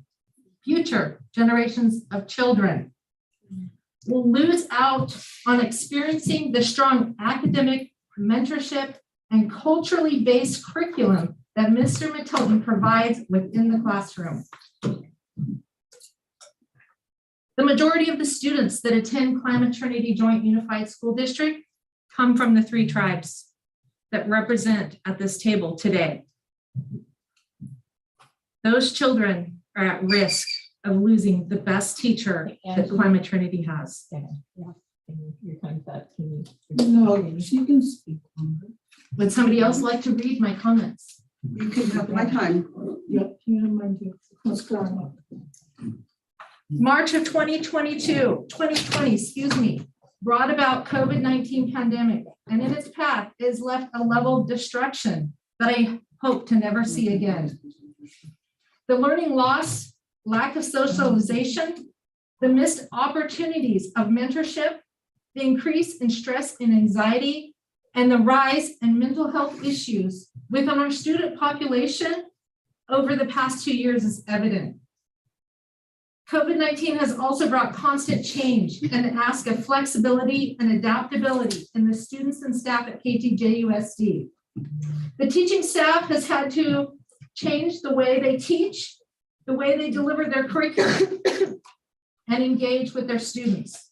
The students have had to mitigate the constant change while trying to learn and succeed in their academics.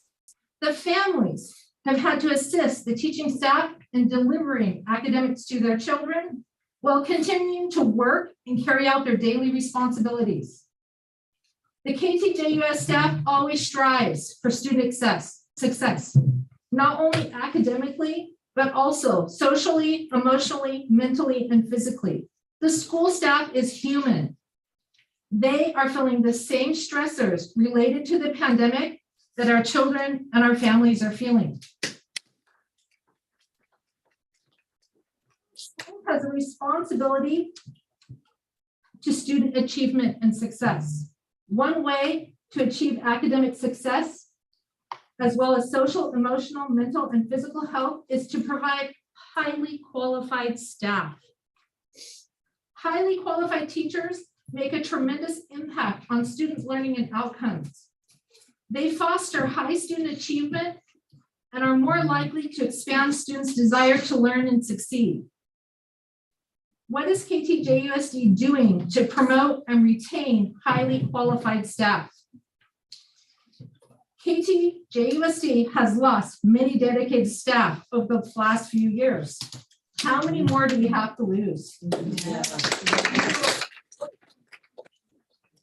Or can we as a community and a district stand together and say enough is enough? Putting our children's future in the hands of live bodies is not good enough for our children. They deserve better. There are not the resources to replace our staff. This is evident in unfilled positions. We've had unfilled teaching positions all year. We talked about it at this table. We don't have the resources to replace that staff. It is time that the community stands together in a united effort to say enough is enough. Our children deserve better. As elected officials, you are here to serve our children and the communities. It is time for you as a board to acknowledge that our children deserve better. Can somebody else give you some time? There was 2 people that gave her time already. 2 people did? Yes. The staff has the right to qualified leadership from the top down. The students, staff, families, and community deserve honesty and integrity from our leadership. The staff should be able to advocate for students without fear of repercussion or retaliation.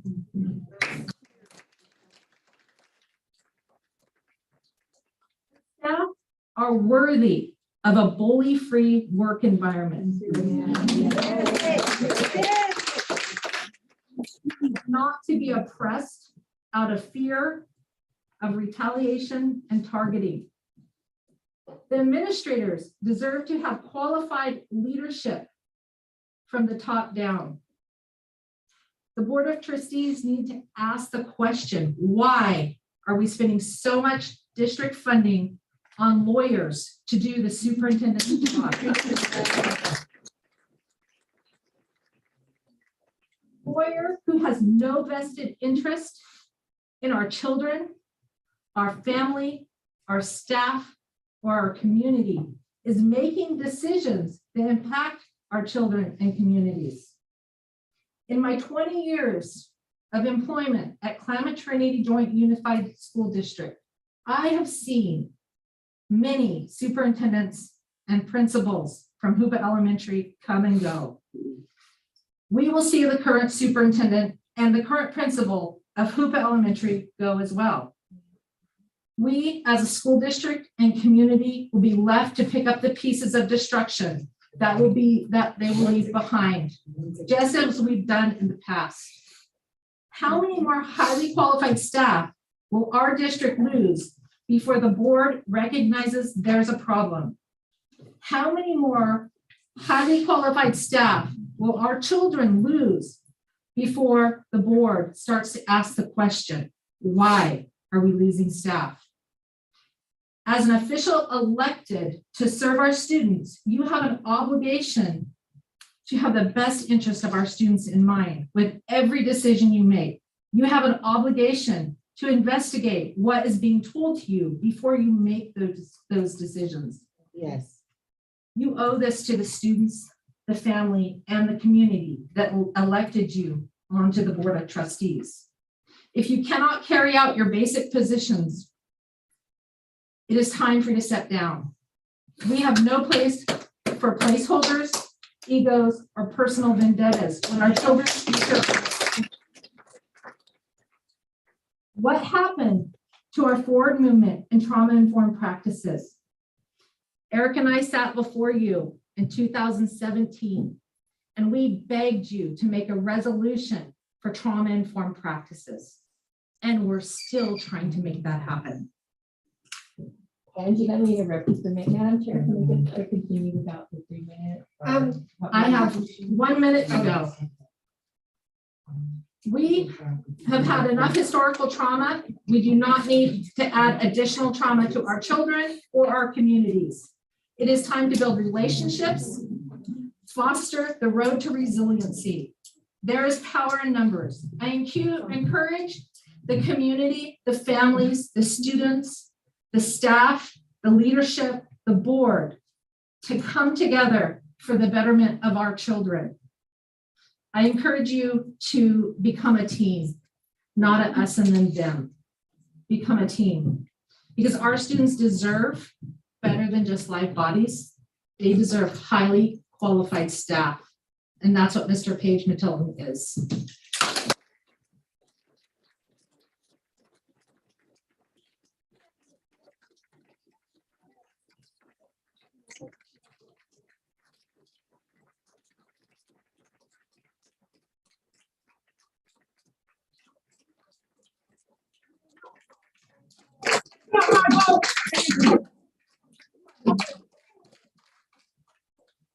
I'll be standing with Paige. Yes. Thank you, Angie. Thank you. Helena, Star.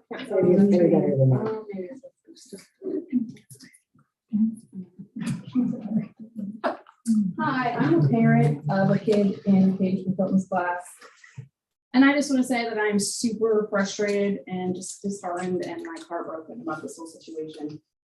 Not only am I upset because my son was placed in a different classroom without me knowing and moved for an entire week, but he is lost. He was lost all week without his teacher. And it's, for me as a parent, it's very frustrating.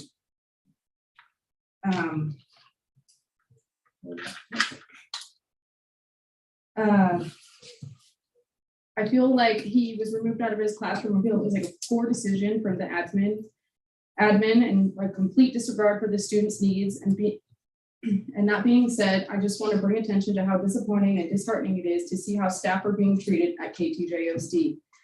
But even more, how careless admin is being about addressing issues that affect our children. I feel somewhere along the way, instead of doing what's best for our kids, our egos or the power is clouding those decisions. Do you think that pushing out one of our school nurse during a pandemic is in the best interest of our children? I don't see how that is practical. You think that suspending a teacher for a week and moving the kids to different classrooms with no explanation is in the best interest of the children? Staff have been and continue to be trained in the trauma-informed practices. Why are we not implementing those trainings into decisions being made by administration?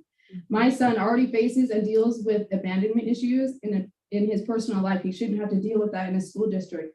That house is just being careless and making poor decisions in the best interest of our kids. I feel like our schools are already, we already talked about it. A lot of people already talked about it. We're low staffed and we're having a hard time keeping on to the staff. And then we take one of our greatest teachers and we treat him this way, and other staff too. It's just very frustrating. Sorry, I'm not a public speaker. I feel like our staff deserve the support of the board and our tribal leaders. I think this is time that we need to step in and really look at the big picture here. I really do feel like our local and native staff are getting pushed out and they're really only trying to do what's best for our kids. They're here for us. We couldn't, as a parent, I can't ask for a better teacher than somebody that knows our culture, that knows our land, that knows our values. Yeah. And why are we treating that way? It just is mind blowing to me. So right now I'm asking the board members, I'm asking the tribal leaders to really just step in and look at the big picture here, because I refuse to let my son be treated this way and have to deal with these situations. Like, it's not fair. It's not fair to the kids. It's not fair to the staff. It's not fair. It's fair to parents. So. Thank you.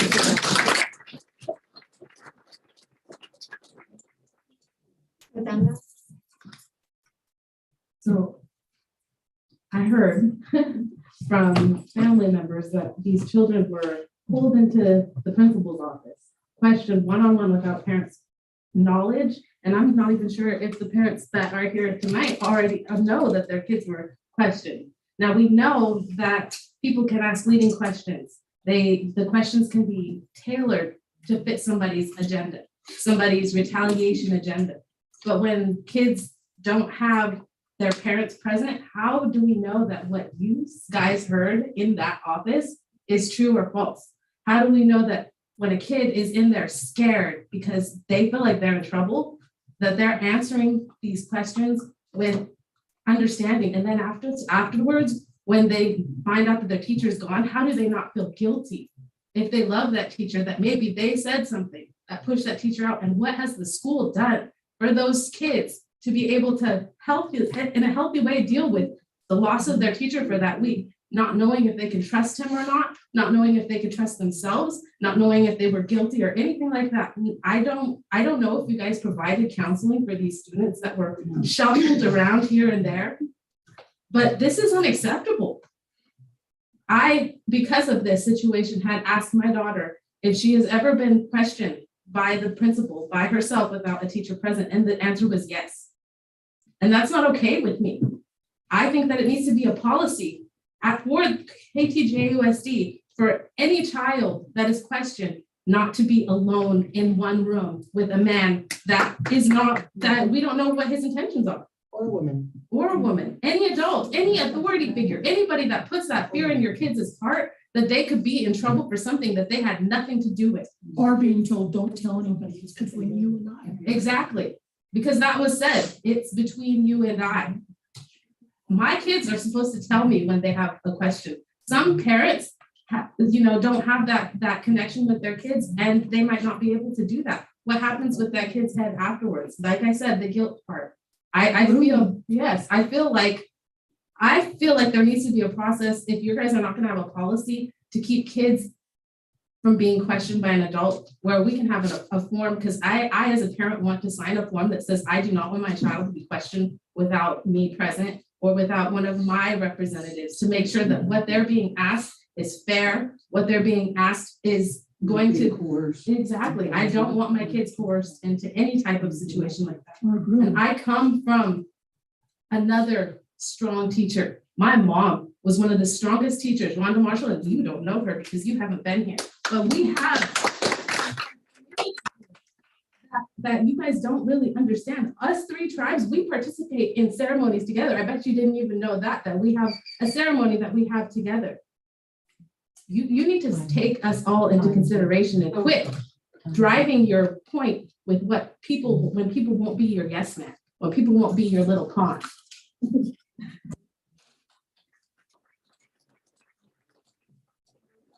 My time to Tina, because she gave hers up. Okay. Oh, okay, well, then she still have the time. Okay, I was gonna call, Steve. Okay, I have the time. Okay. You know, there's an old adage, actions speak louder than words. I've heard a lot of nice words, I've heard a lot of gibberish, but where's the action? What's the action gonna be? On February, I came to this board and pointed out deficiencies in the superintendent's behavior and hiring, failure to follow the IPP. She took notes. Oh, this is great. She came after me. I'm going to do something. So you march into the room, and as a group, you allow her to violate the policies. You violated the policies by hiring without proper input from tribes on advertising, on screening, on interviewing. And you went ahead and did that. So how can we trust you to do the right thing for Mr. Matilton, who deserves, when you said earlier, wow, what do we do for our employees? What do we do for a teacher? Have Mr. Matilton mentor every one of them, because he's great. He taught my sons, and he had a great influence on them, and they're further becoming a man. You guys are making a mistake here. A terrible mistake if you let Mr. Matilton go. You got to look in the mirror and say, I did that. I hope you don't have to.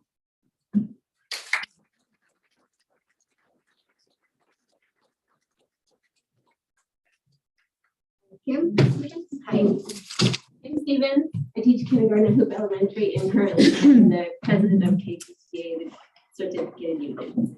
So I'm here today to just tell you what I know about a recent parent event, a parent concern event involving a teacher at our school. So the teacher was informed that they were being placed on administrative leave due to parent concerns. They were not told where the complaint was placed from and to whom placed it. Did it come from the district office? Did it come from the principal? We don't know. It was all a big secret. They were never informed of the origin. Once the teacher was on admin leave, student interviews began. All the while, the teacher did not know what the parent concern was about, despite multiple representatives from the union asking, as well as the teacher was inquiring, what's this all about? They were never told what the concern was. In the meantime, students were placed in another teacher's classroom. No sub was ever required for 6 days for these students. All the while, the board regulation 1312.1, complaints concerning district employees, was not being followed. Every effort was not made to resolve the complaint at the first step.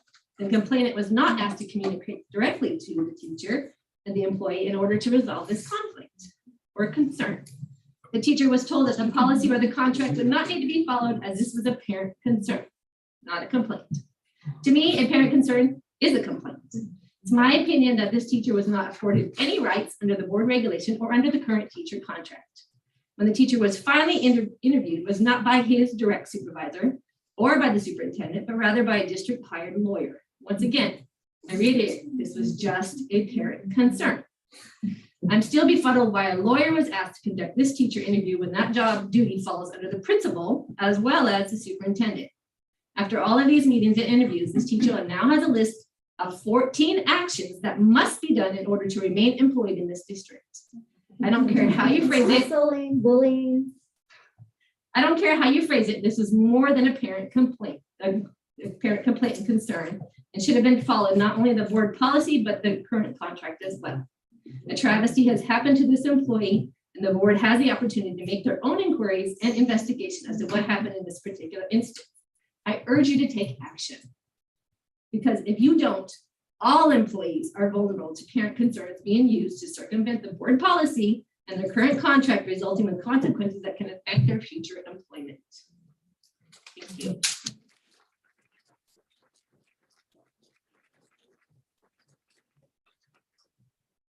You know what? Oh, Thank you for hearing me. I'm really inspired by the tribal presence and this connection that's happening here. And I'm really excited that you all tribal representatives get to hear how much we adore and respect Paige Matilton. My name is Miss Tina West. I teach 3rd grade at Hoop Elementary School, and I work with students for many years who are super excited to go into Mr. Matilton's class. He's very well respected and loved by his students and former students. And my child was in his class as well. And I raised concerns today as a teacher who my classroom setting was upset for 6 days receiving additional students into my classroom. Not only was my own classroom disrupted through my teaching, but also, as was spoke about earlier, those students didn't have any direct instruction. Of course, I tried to help them as much as possible, but it's true. I said, there's your packet, there's your spot, help yourselves. And I did my best as I could, right? But I do think that it's really unfair. And what was spoken about too, each one of those students was called to come have a conversation and get, an investigation. And I had a little girl come to me and tears welled up in her eyes. What's going to happen to my teacher? And I just had to give her the best trauma-informed support that I could offer her, which was, we're doing the best we can. We're just finding out some information and we don't know what's going to happen. But it breaks my heart that those young people had that experience, because we want to trauma inform with our own students, taking care of their feelings, their heart, the way they see their teacher, the way they feel safe in our schools. And guess what? Us teachers want that same way. We want to feel like we're honored and respected, and our morale is super low. We have teachers who are expressing, I might not come back next year, because if a man who's given up this much time, born and raised and worked, taught many generations of our students over there, can be treated like this, what does that mean for us? Yeah. What does that mean for our other teachers? I just ask, we all have places where we make mistakes or we need to grow, and you might need to investigate something, but do it in a way that honors and preserves their integrity until you know. And then maybe then maybe if it deems it, then maybe you put them on administrative leave. But please do not get in front of that process. Don't circumvent our rights in our contract and the board policy. Make sure you know, because we want to grow. And if I make a mistake, come to me so that I can correct my actions. Don't send a lawyer. Please don't send the lawyer. We're a community, and we want to be treated with respect and valued and feel like we're safe. Thank you.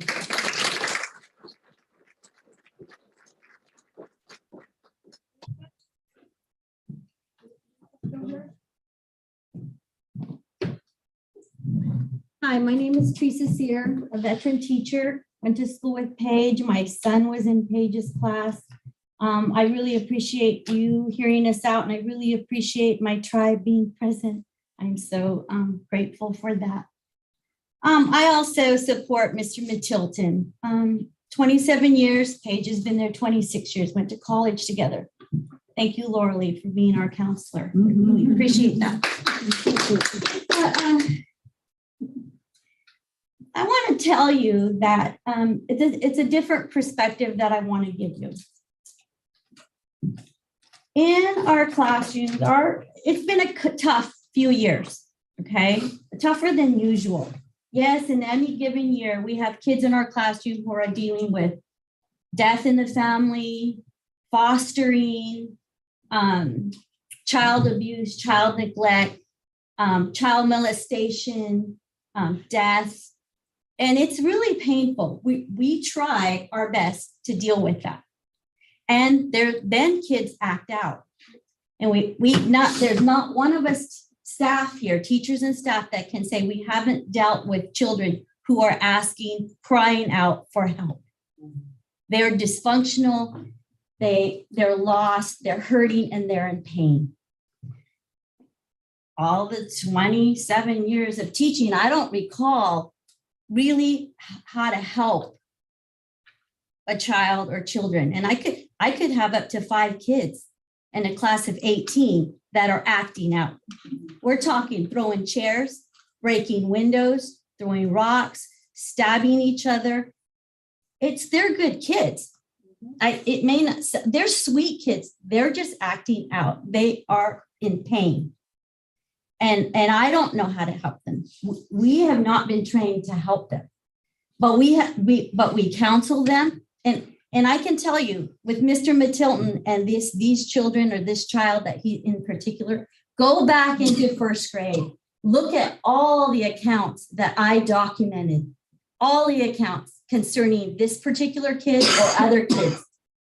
I went home visits. I took clothes, I took shoes, I took presents. I visited the grandparents who were fostering. I went to the school, I went to counselors. My counselors can tell you, just this year, I had like 10 kids. I want wellness checks. Don't just call Willie. I want you to contact social services. And if you don't do it, get right back to me, because I will. Because I'm not a teacher to sit back and just allow things to happen. I have to be involved. Mr. Mitilton is that kind of a teacher. I heard him at one time, he went home to follow the kid home, and he said, "This child needs your support, Mom and Dad. Do you mind if I hold on to his bicycle until he gets some behavior straightened out here?" You know, he's in the home and he's counseling, he's working with parents to say, "I need your help." So I'm telling you, this has been a very difficult 3 years, 2 years with COVID, just a teacher trying to avoid from getting sick. We are traumatized. These kids are traumatized. Let's look at the way we're handling situations. My superintendent, there's issues that I've dealt with, my teachers have dealt with, money taken out of our paycheck, written up for going to the bathroom. My principal told me, "I noticed you were in the bathroom for 8 minutes." This is stress. And I remarked to him, "This is stress. Thank you for being on the playground while my kids were on the playground, because I had to go to the bathroom. I'm sorry it took 8 minutes." Okay, union president, would you verify that? I was in the meeting, yes, he said exactly the same thing, because he went back and looked at the cameras. So this is the pressure we're under. And just want you to know, be involved, be concerned, ask questions, be there to support those of us who are on the front lines, taking care of these children. I don't want to call them babies, even though I know they're little sweethearts. They're young children. They're in our classrooms and they need help. Your teachers need help. We're suffering and we're trying to do the best we can. And I want to tell you, 2 of my kids, Neela Marshall and Joe Marshall, both resigned. Young, bright teachers resigned because they couldn't take the pressure anymore from you all. They couldn't take the pressure anymore from incompetent principals. My own children resigned. So I just want you to know, let's keep our good staff here. Okay?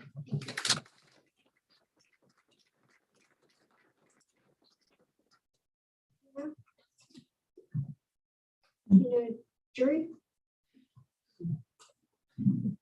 I want to thank everybody for being here today, from the three tribes in our district. I hope that we can see you here more often. I don't know that the district will invite you back, but I would like to invite you back, either through Zoom or in person. The things that happen and are happening in our district, where your future leaders are being taught, you need to know about. Somebody said oppressed earlier, and I have to say a couple of things about that. I feel a lot of things that I grew up with during my years in school were to make me oppress my native culture. And I'm very fortunate that I have family strong support to allow that to not happen. I live my culture. The people that live in these valleys, these tribes, we live our culture. When you try to take that away from us, it is that historical trauma repeating itself. We can't have that. This is 2022. This is the time for reclamation of our native people, reclamation of our culture. This offends me. Like we have to be caged away from. It's very offensive. I don't know if it's to keep you safe from us or us safe from you, but I would have to say at this point, it's to keep us safe from you. It's actually to keep us from falling off. It's offensive. There shouldn't have been a step to make you feel like you were higher and superior than anyone. You are from our communities. You are from our communities. Do not take our culture away. We have a man who lives his culture in his classroom. He involves the parents. He involves the grandparents. He involves the foster parents, the aunts, the uncles.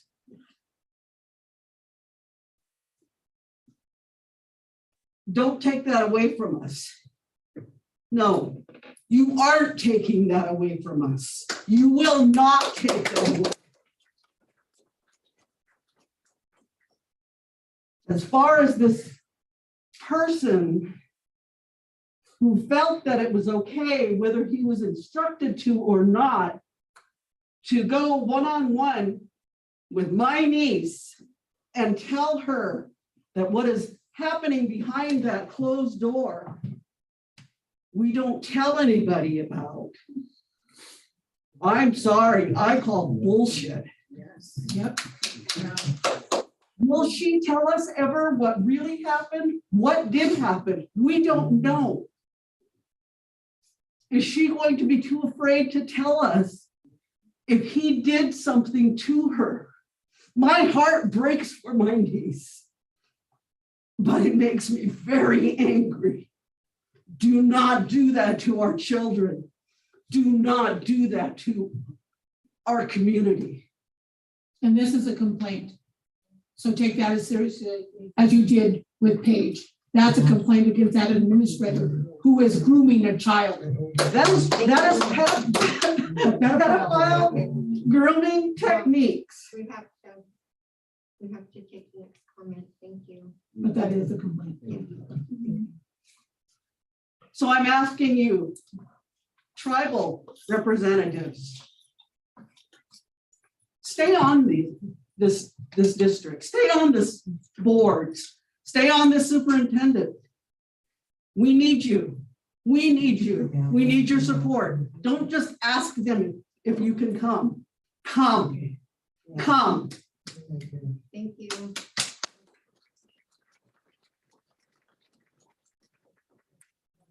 Megan Bolden. Hi, everybody. I was approached and contacted by several parents about the issues that happened with Mr. Matilton. While I'm very honored that they felt like I was a safe person to come to and bring their complaint forth, I feel like that should be the superintendent's place, and I'm not my place.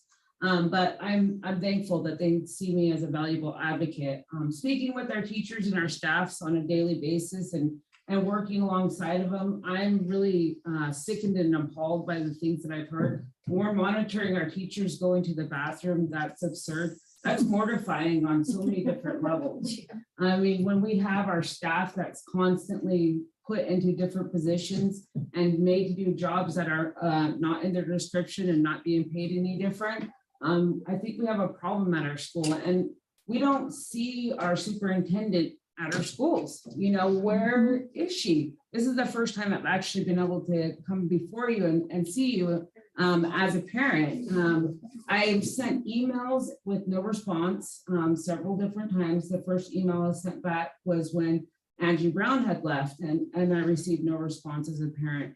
I sent you several emails within the last week, but I wanted to read one email in specifically in regards to your administrator. Hi, Scotty, and this was directed to him. The letter is in regards to my niece. I won't say her name. I have full permission from my father, who is her guardian, Richard Moon, as her paternal aunt. We spoke with her on Friday, April 22nd, as she arrived home. I asked her if she had been taken into the office by Scotty Appleford to be interviewed in the matter of Paige Matilton, her teacher. She had answered yes, and he told me, I quote, "This can be our secret. Did you all vote to have a student removed from the classroom?"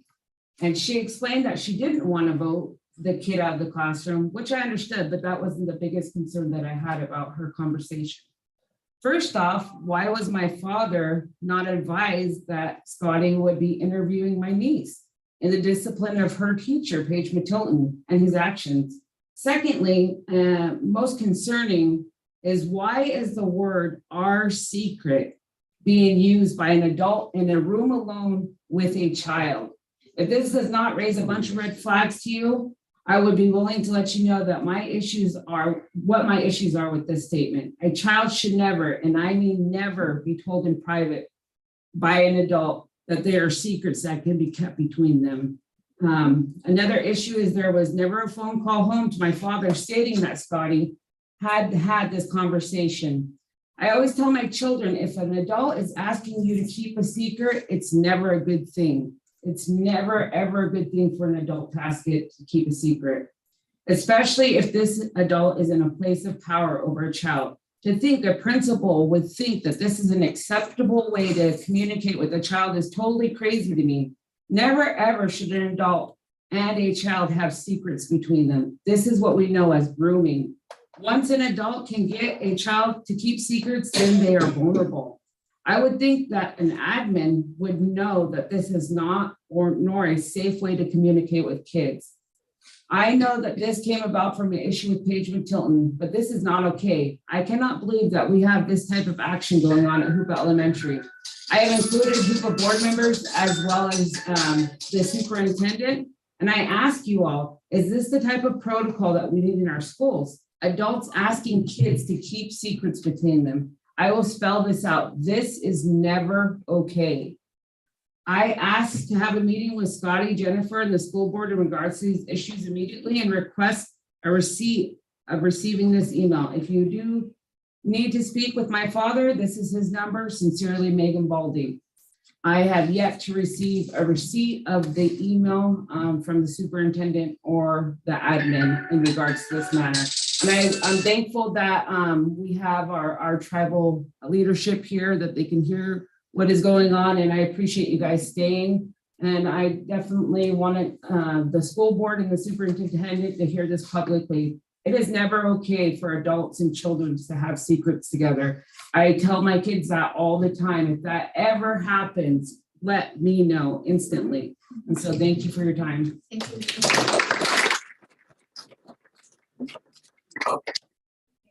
Two more Loma, and after these two, we're gonna go into closed sessions. Loma? Okay, yeah, I'll keep it brief. Thank you, everybody, for your time. I just wanted to challenge us to think together about like what trauma-informed means, because I think we need to define it.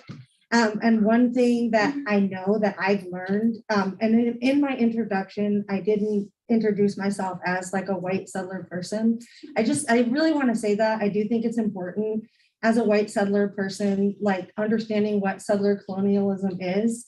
And it's a system that was created to erase indigenous people and replace them with settlers on the land, on the stolen land that we all live on. And that myself, as a white settler person, I benefit from this. Without trying to, I benefit from this. So I just want to say that that's how I come to my position as an educator working for a tribal program. I'm honored to work for a tribal program, but I come with that knowledge that I am benefiting inadvertently from this system and that I have a responsibility to listen.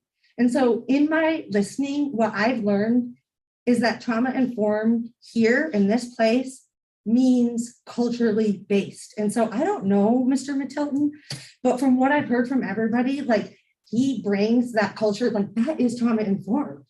That is probably like the central piece of how we could maybe define trauma-informed and all the other ways of what that means. And so to remove him from the classroom is actually, and we're working on trauma-informed, is like traumatizing, is what I'm hearing. That was traumatizing. It's traumatizing to do that to the students. And I just want to say that to you, Superintendent, that it's a traumatizing action that you took.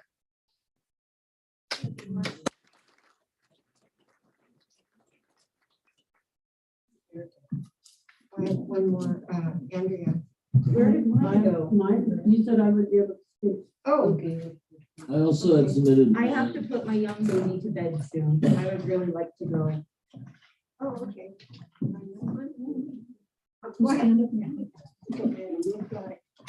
Hi, everyone. I'm Annie O'Rourke. I'm your language teacher in English at Cooper High.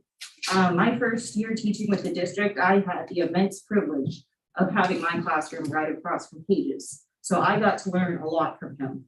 And here is some of the things that I have observed. Paige is the uncle figure that the school needs. A man who teaches other young and growing men how to conduct themselves, how to treat others, and how to be held accountable for their actions with grace when warranted. He reinforces a positive male relationship for our female students as well, by having male teachers, especially ones so as influential as Paige. Our girl students will have additional role models and standards for which to measure other men to throughout their lives. For Native communities where domestic violence and mistreatment of women, the rates are shockingly high, the importance of these relationships cannot be emphasized enough. Another aspect of Paige's that should be held in esteem is his wealth of cultural knowledge and his willingness to share it. For many of our students who are lucky enough to be raised in families that weave culture and tradition into their lives,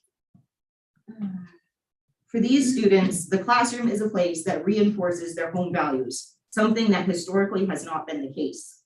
We also have other students who are not able to grow up learning about their culture, and they rely on school and other sources outside the home to learn about their tribe and find connection to their identities.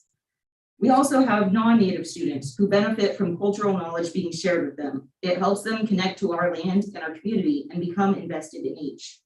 Each of these students' experiences are unique and valid, and the knowledge that Paige shares with them is special, and it cannot be taught by just any teacher, and it can't be learned from just any credential program or professional development. A school district on Native lands, on a reservation, should prioritize this knowledge and guard the teachers willing to pass it down to their students.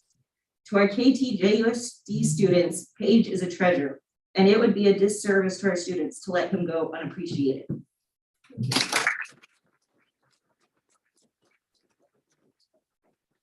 gonna step out for just a minute, but can you keep going? Okay.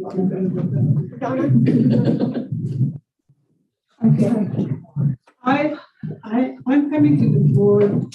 Paige can take it. I raised him. I know he can. And I'm his mother. And he's not as tough as me, but he's getting but what I would like this board to do is Mr. Scotty took my granddaughter into closed doors. He brought her in. When she came home and she said, I think Uncle Page is in trouble. And I said, why? You know, because I hadn't heard nothing about it, even though it had happened, I guess, the Friday before. And Paige never mentioned it to me. And so anyway, she came home and she started telling me, and so I gave her a piece of paper and a pencil. I said, write down everything that happened in that room. So she did. He brought her in and she said his first was, he didn't know that was Paige's niece. Does Mr. Matilton act confused sometimes? In asking these questions like this to her. She's 9 years old. And she said no. And then he said something about voting somebody out of the classroom or whatever. And, you know, she said, I said we vote, you know, sometimes on different things. And sometimes everybody raises their hand, whatever, however he teaches his classroom. But anyway, before she left the room, he touched her on the shoulder and told her, this doesn't need to go anywhere. It's between you and me. She was offended on the end of her letter, her thing that she wrote. She put, I was scared because he was ugly. What is ugly? She knows all about, I teach all my grandchildren about child molestation, this and that. You don't touch, you don't do this, you don't do that. She said, I was afraid and he was ugly. I want to ask this board and this person, missionary here, I want to ask that he be investigated on how he conducted our babies and left them feeling like maybe the love for her, she loves her uncle. Did I get him in trouble? Mm-hmm. And we don't know how to deal with it. We don't know how to deal with it. I say if anybody needs to be investigated, it's the principal. And the superintendent. He acted under her and then director. However that happened, I don't know. But I would like, I also would like to ask this board tonight to make policy, because we researched if a child can be taken into a closed room and be questioned. California state law says it can happen, but it also states that school districts can make a policy that that doesn't have to happen. I would encourage this board to make that policy, because we get a lot of throwback people that can't get hired someplace because of whatever issues they have. And we can put our children in danger with some perverted hire. We have to look out for our children. That's what I'm here asking tonight, is make that policy immediately that no child should be. My daughter never ever got a phone call that he took her in and questioned her. We never got a phone call that she didn't have a teacher. We sent her one more day and I said, pull her out, because I don't know where she's going. I want to know where my children go every day. And all the parents that have children that was in Paige's class, they didn't know where their kids were going to end up that day. That's dangerous.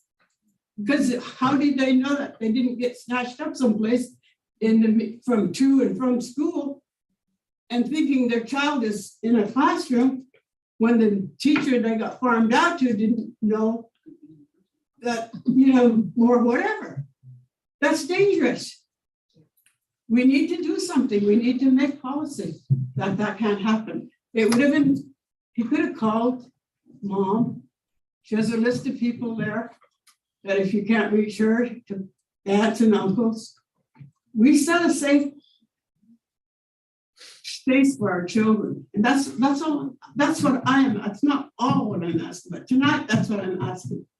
To make it a safe place from perverted principles that can mislead little 9-year-olds to say, oh, you don't have to tell nobody, it's just between you and me. That's nasty.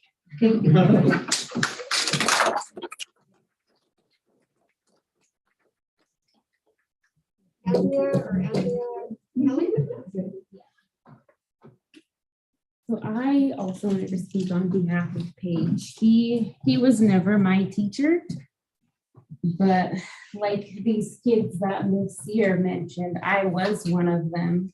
And while I was Miss Tina's student in 4th grade, I get caught smoking weed at school. And while Paige was never my teacher, he took it upon his self to come and talk to me, like, hey, like, what's going on? Like, you know, this isn't okay. I'm not okay with you doing this. You know, he is my family as well.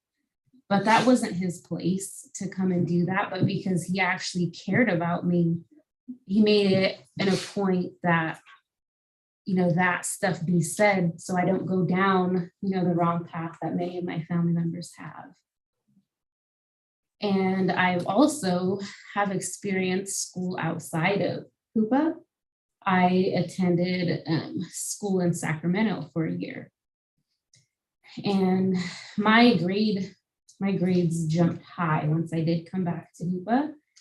And I can tell you, the only other teacher that I've experienced teaching at that level was in Paige Matilton's class when I would get in trouble and get sent there. If you guys do, you know, lose him, like, you're losing so much more than just a teacher in a classroom. Like, he's literally taking kids who might be behind, and, you know, he's helping them with actual success with academics.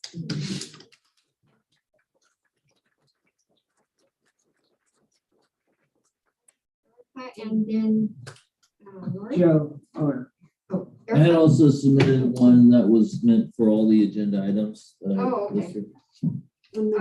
And there's a hand in the queue online as well, Councilmember Hodge.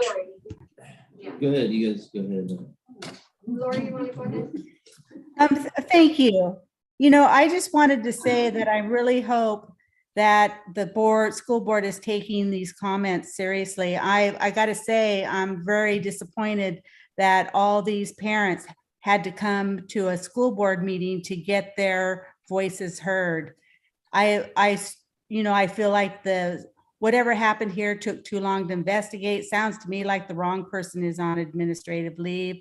I think this is a very serious situation where I'm fearful that it hasn't been handled adequately.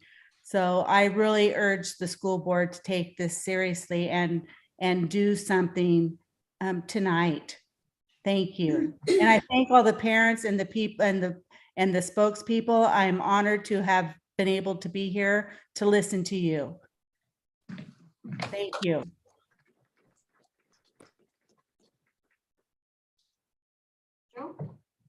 Sure. So I was fortunate enough to be in Paige's class back in the 6th grade. And honestly, from that time on, previous to that, I had never had good grades. And from that time on, I started to get much better grades. And I can remember actually when I sent out my graduation invites for Humboldt State, I had written a little note on Paige's, and I said, after all these years of schooling, you're seriously probably the best teacher I've ever had. And I meant that. And I think that he was. He made learning fun. That was a big thing, whether that was through language or through sports, humor. And then what's even more is actually I've come to Page after high school, after college, even in my my bid to be on the tribal council and run for tribal chairman. I've actually come to Page for guidance on things in that area as well. And being there at the tribal office, we get presented with a lot of different things every week, a lot of different issues in the community. And, it's tough to be able to address every single one, but I can tell you that there was at least one incident where Paige came to the tribe with a serious concern. And it was, with his level of credibility, it was something that we took right away and addressed it, even though it was a tough situation that we had to deal with. And so there's just, a lot that can be said for Paige. I think that his teaching goes beyond the classroom. For me, it's lasted into my adulthood as far as guidance. And so I think that should be considered, and what he means to his community. He's a major asset for us all.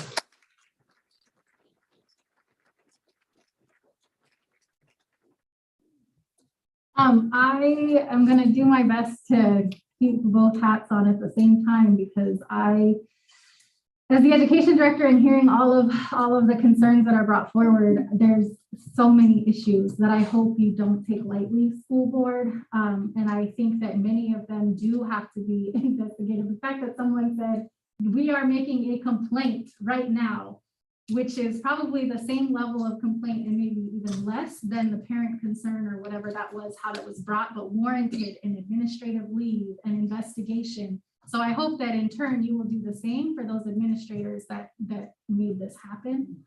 I think that what was also very important was what Loma had to say in recognizing your place of power and how that works. And especially here in our community where we have people coming in and out all of the time. I'm not sure if you knew who Mr. Page Matilton was until today, Ms. Flick, but I hope you can hear and understand today now that everybody has spoken about him. For me, I was a student of Page's also, and I too have a very short list of my favorite teachers, and he makes that short list. And I've gone to Stanford University, I have a master's degree, I have all of these things, but I always have very core memories of being in his class where I was able to see and understand how education and culture and language and all of those things can exist at the same time. And when we have so many outside administrators or people coming in and out that might not understand that or ever fully understand and feel what that means, that is how these situations happen and escalate so quickly. Because if you don't have that grounding or that openness to understand how important that is, even in hard, complicated situations, we have to still put value on that, because that's the only way that our dashboard scores that are in the red and the orange are ever going to move, is if we have more teachers like Paige Matilton, who has gone above and beyond for 20 plus years. I'm really hoping he stays. And I know that probably after this meeting and when you go into closed session, and it's going to feel okay, because I hope and assume that no termination is on the table, but I hope you also know that that might still not be good enough. There's still other things that have to be rectified, or other things that we have to figure out of how you're going to smooth things out. Because just like we're talking about restorative justice and trauma-informed practices for our kids, like Ms. Tina was talking about, we have to do that in the classrooms every day. We're trying to find ways to be responsive to our students. We have to do that as an organization as well. So at what point are we going to move from a traumatizing system to a trauma-informed system? And that happens with staff and the way that you interact with your staff and promote workplace wellness and all of those factors. So I do hope that you can think about that step too, because as you're dealing with one issue, that's fine, but there are repercussions to this one issue. And I can tell you that tomorrow and even today, when I believe Mr. Matilton came back to school today, that there's some repair that has to be done. And so just like I'm looking to our local school board members to be able to offer that insight and guidance to our outside administrators that don't understand those dynamics of repairing relationships making payment, you want to talk about settle up, all of those things. And it feels like there's some major mending of relationships that has to happen, or we are at risk at losing more teachers. Even in my own family, I've heard that in the last week, that I am ready to look for a job, Erica. I've heard from two district teachers who are of Indigenous heritage that have called my office saying, hey, what do you got at the tribe? And that hurts me because I know that that's taking very qualified teachers out of classrooms and access to our children who need them.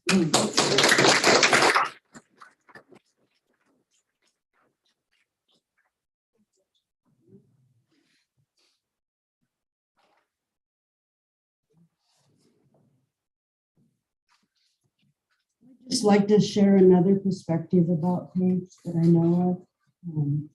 He's my neighbor and he lives across a couple fences. And one night, I think he was either in 7th or 8th grade at the time, a neighbor.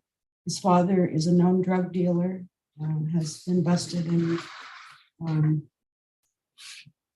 has dealt drugs in this community for many years and has other allegations that haven't been confirmed, even murder.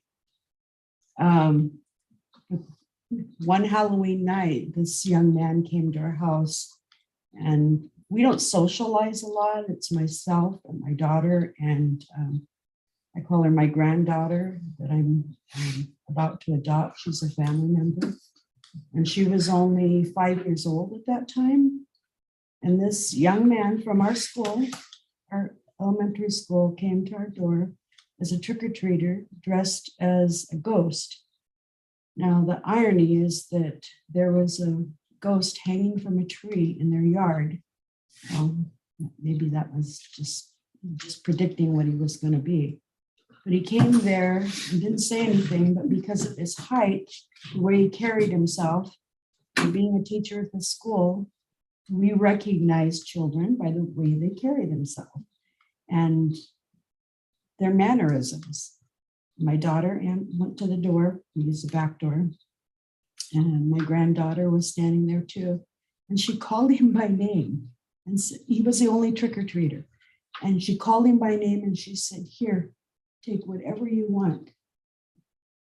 And he reached from underneath his ghost costume with a can of bear mace and sprayed it directly into her face. Oh. Both of them standing there. She had really long hair. She could hardly breathe, but I heard her running across the room to the sink where she threw her whole head into the sink. Her hair was so long and the baby choking up. And I was in the living room and I walked into the kitchen area and it took my breath away. And the only thing I could think was Paige. And I called Paige and I said, I don't know what's going on here. That man was there in a minute. Maybe he's got superpowers. I'm not sure. I mean, really, it was fast. And I wondered if he jumped the fence. I don't even remember because it was a little blurry. Had the police called, tribal police came, the county came. But you know what? Nothing ever happened. But that man has integrity beyond the classroom. He's a real man. He meets people where they are, but he's always honest about everything that he does. He's not, he's not one to wimp down. He's not one to act like he's, a big authority, although he does know a lot about sports and stuff. But you know what I mean? He meets you on your level and he's direct and he's honest, he's helpful, and he's real. And as a teacher, we all need to be real all the time because we have children that are hurting and some that are more resilient than others, but he's able to teach to all of them. And I wouldn't wear this skirt any other time and show you my kneecaps. You know me, I don't wear them, but I got dressed up just to come here and say that.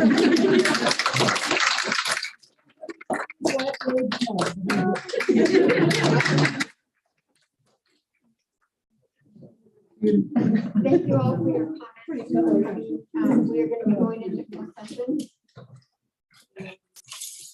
Before you leave, though, board members, one thing you can do is withdraw those 14 things that you. Please. Yes, Yeah. yes.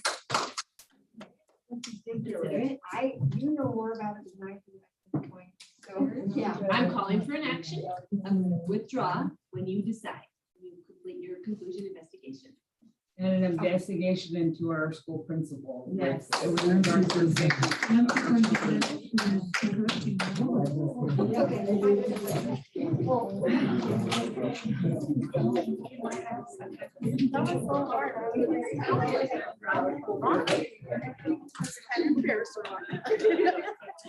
Backwards,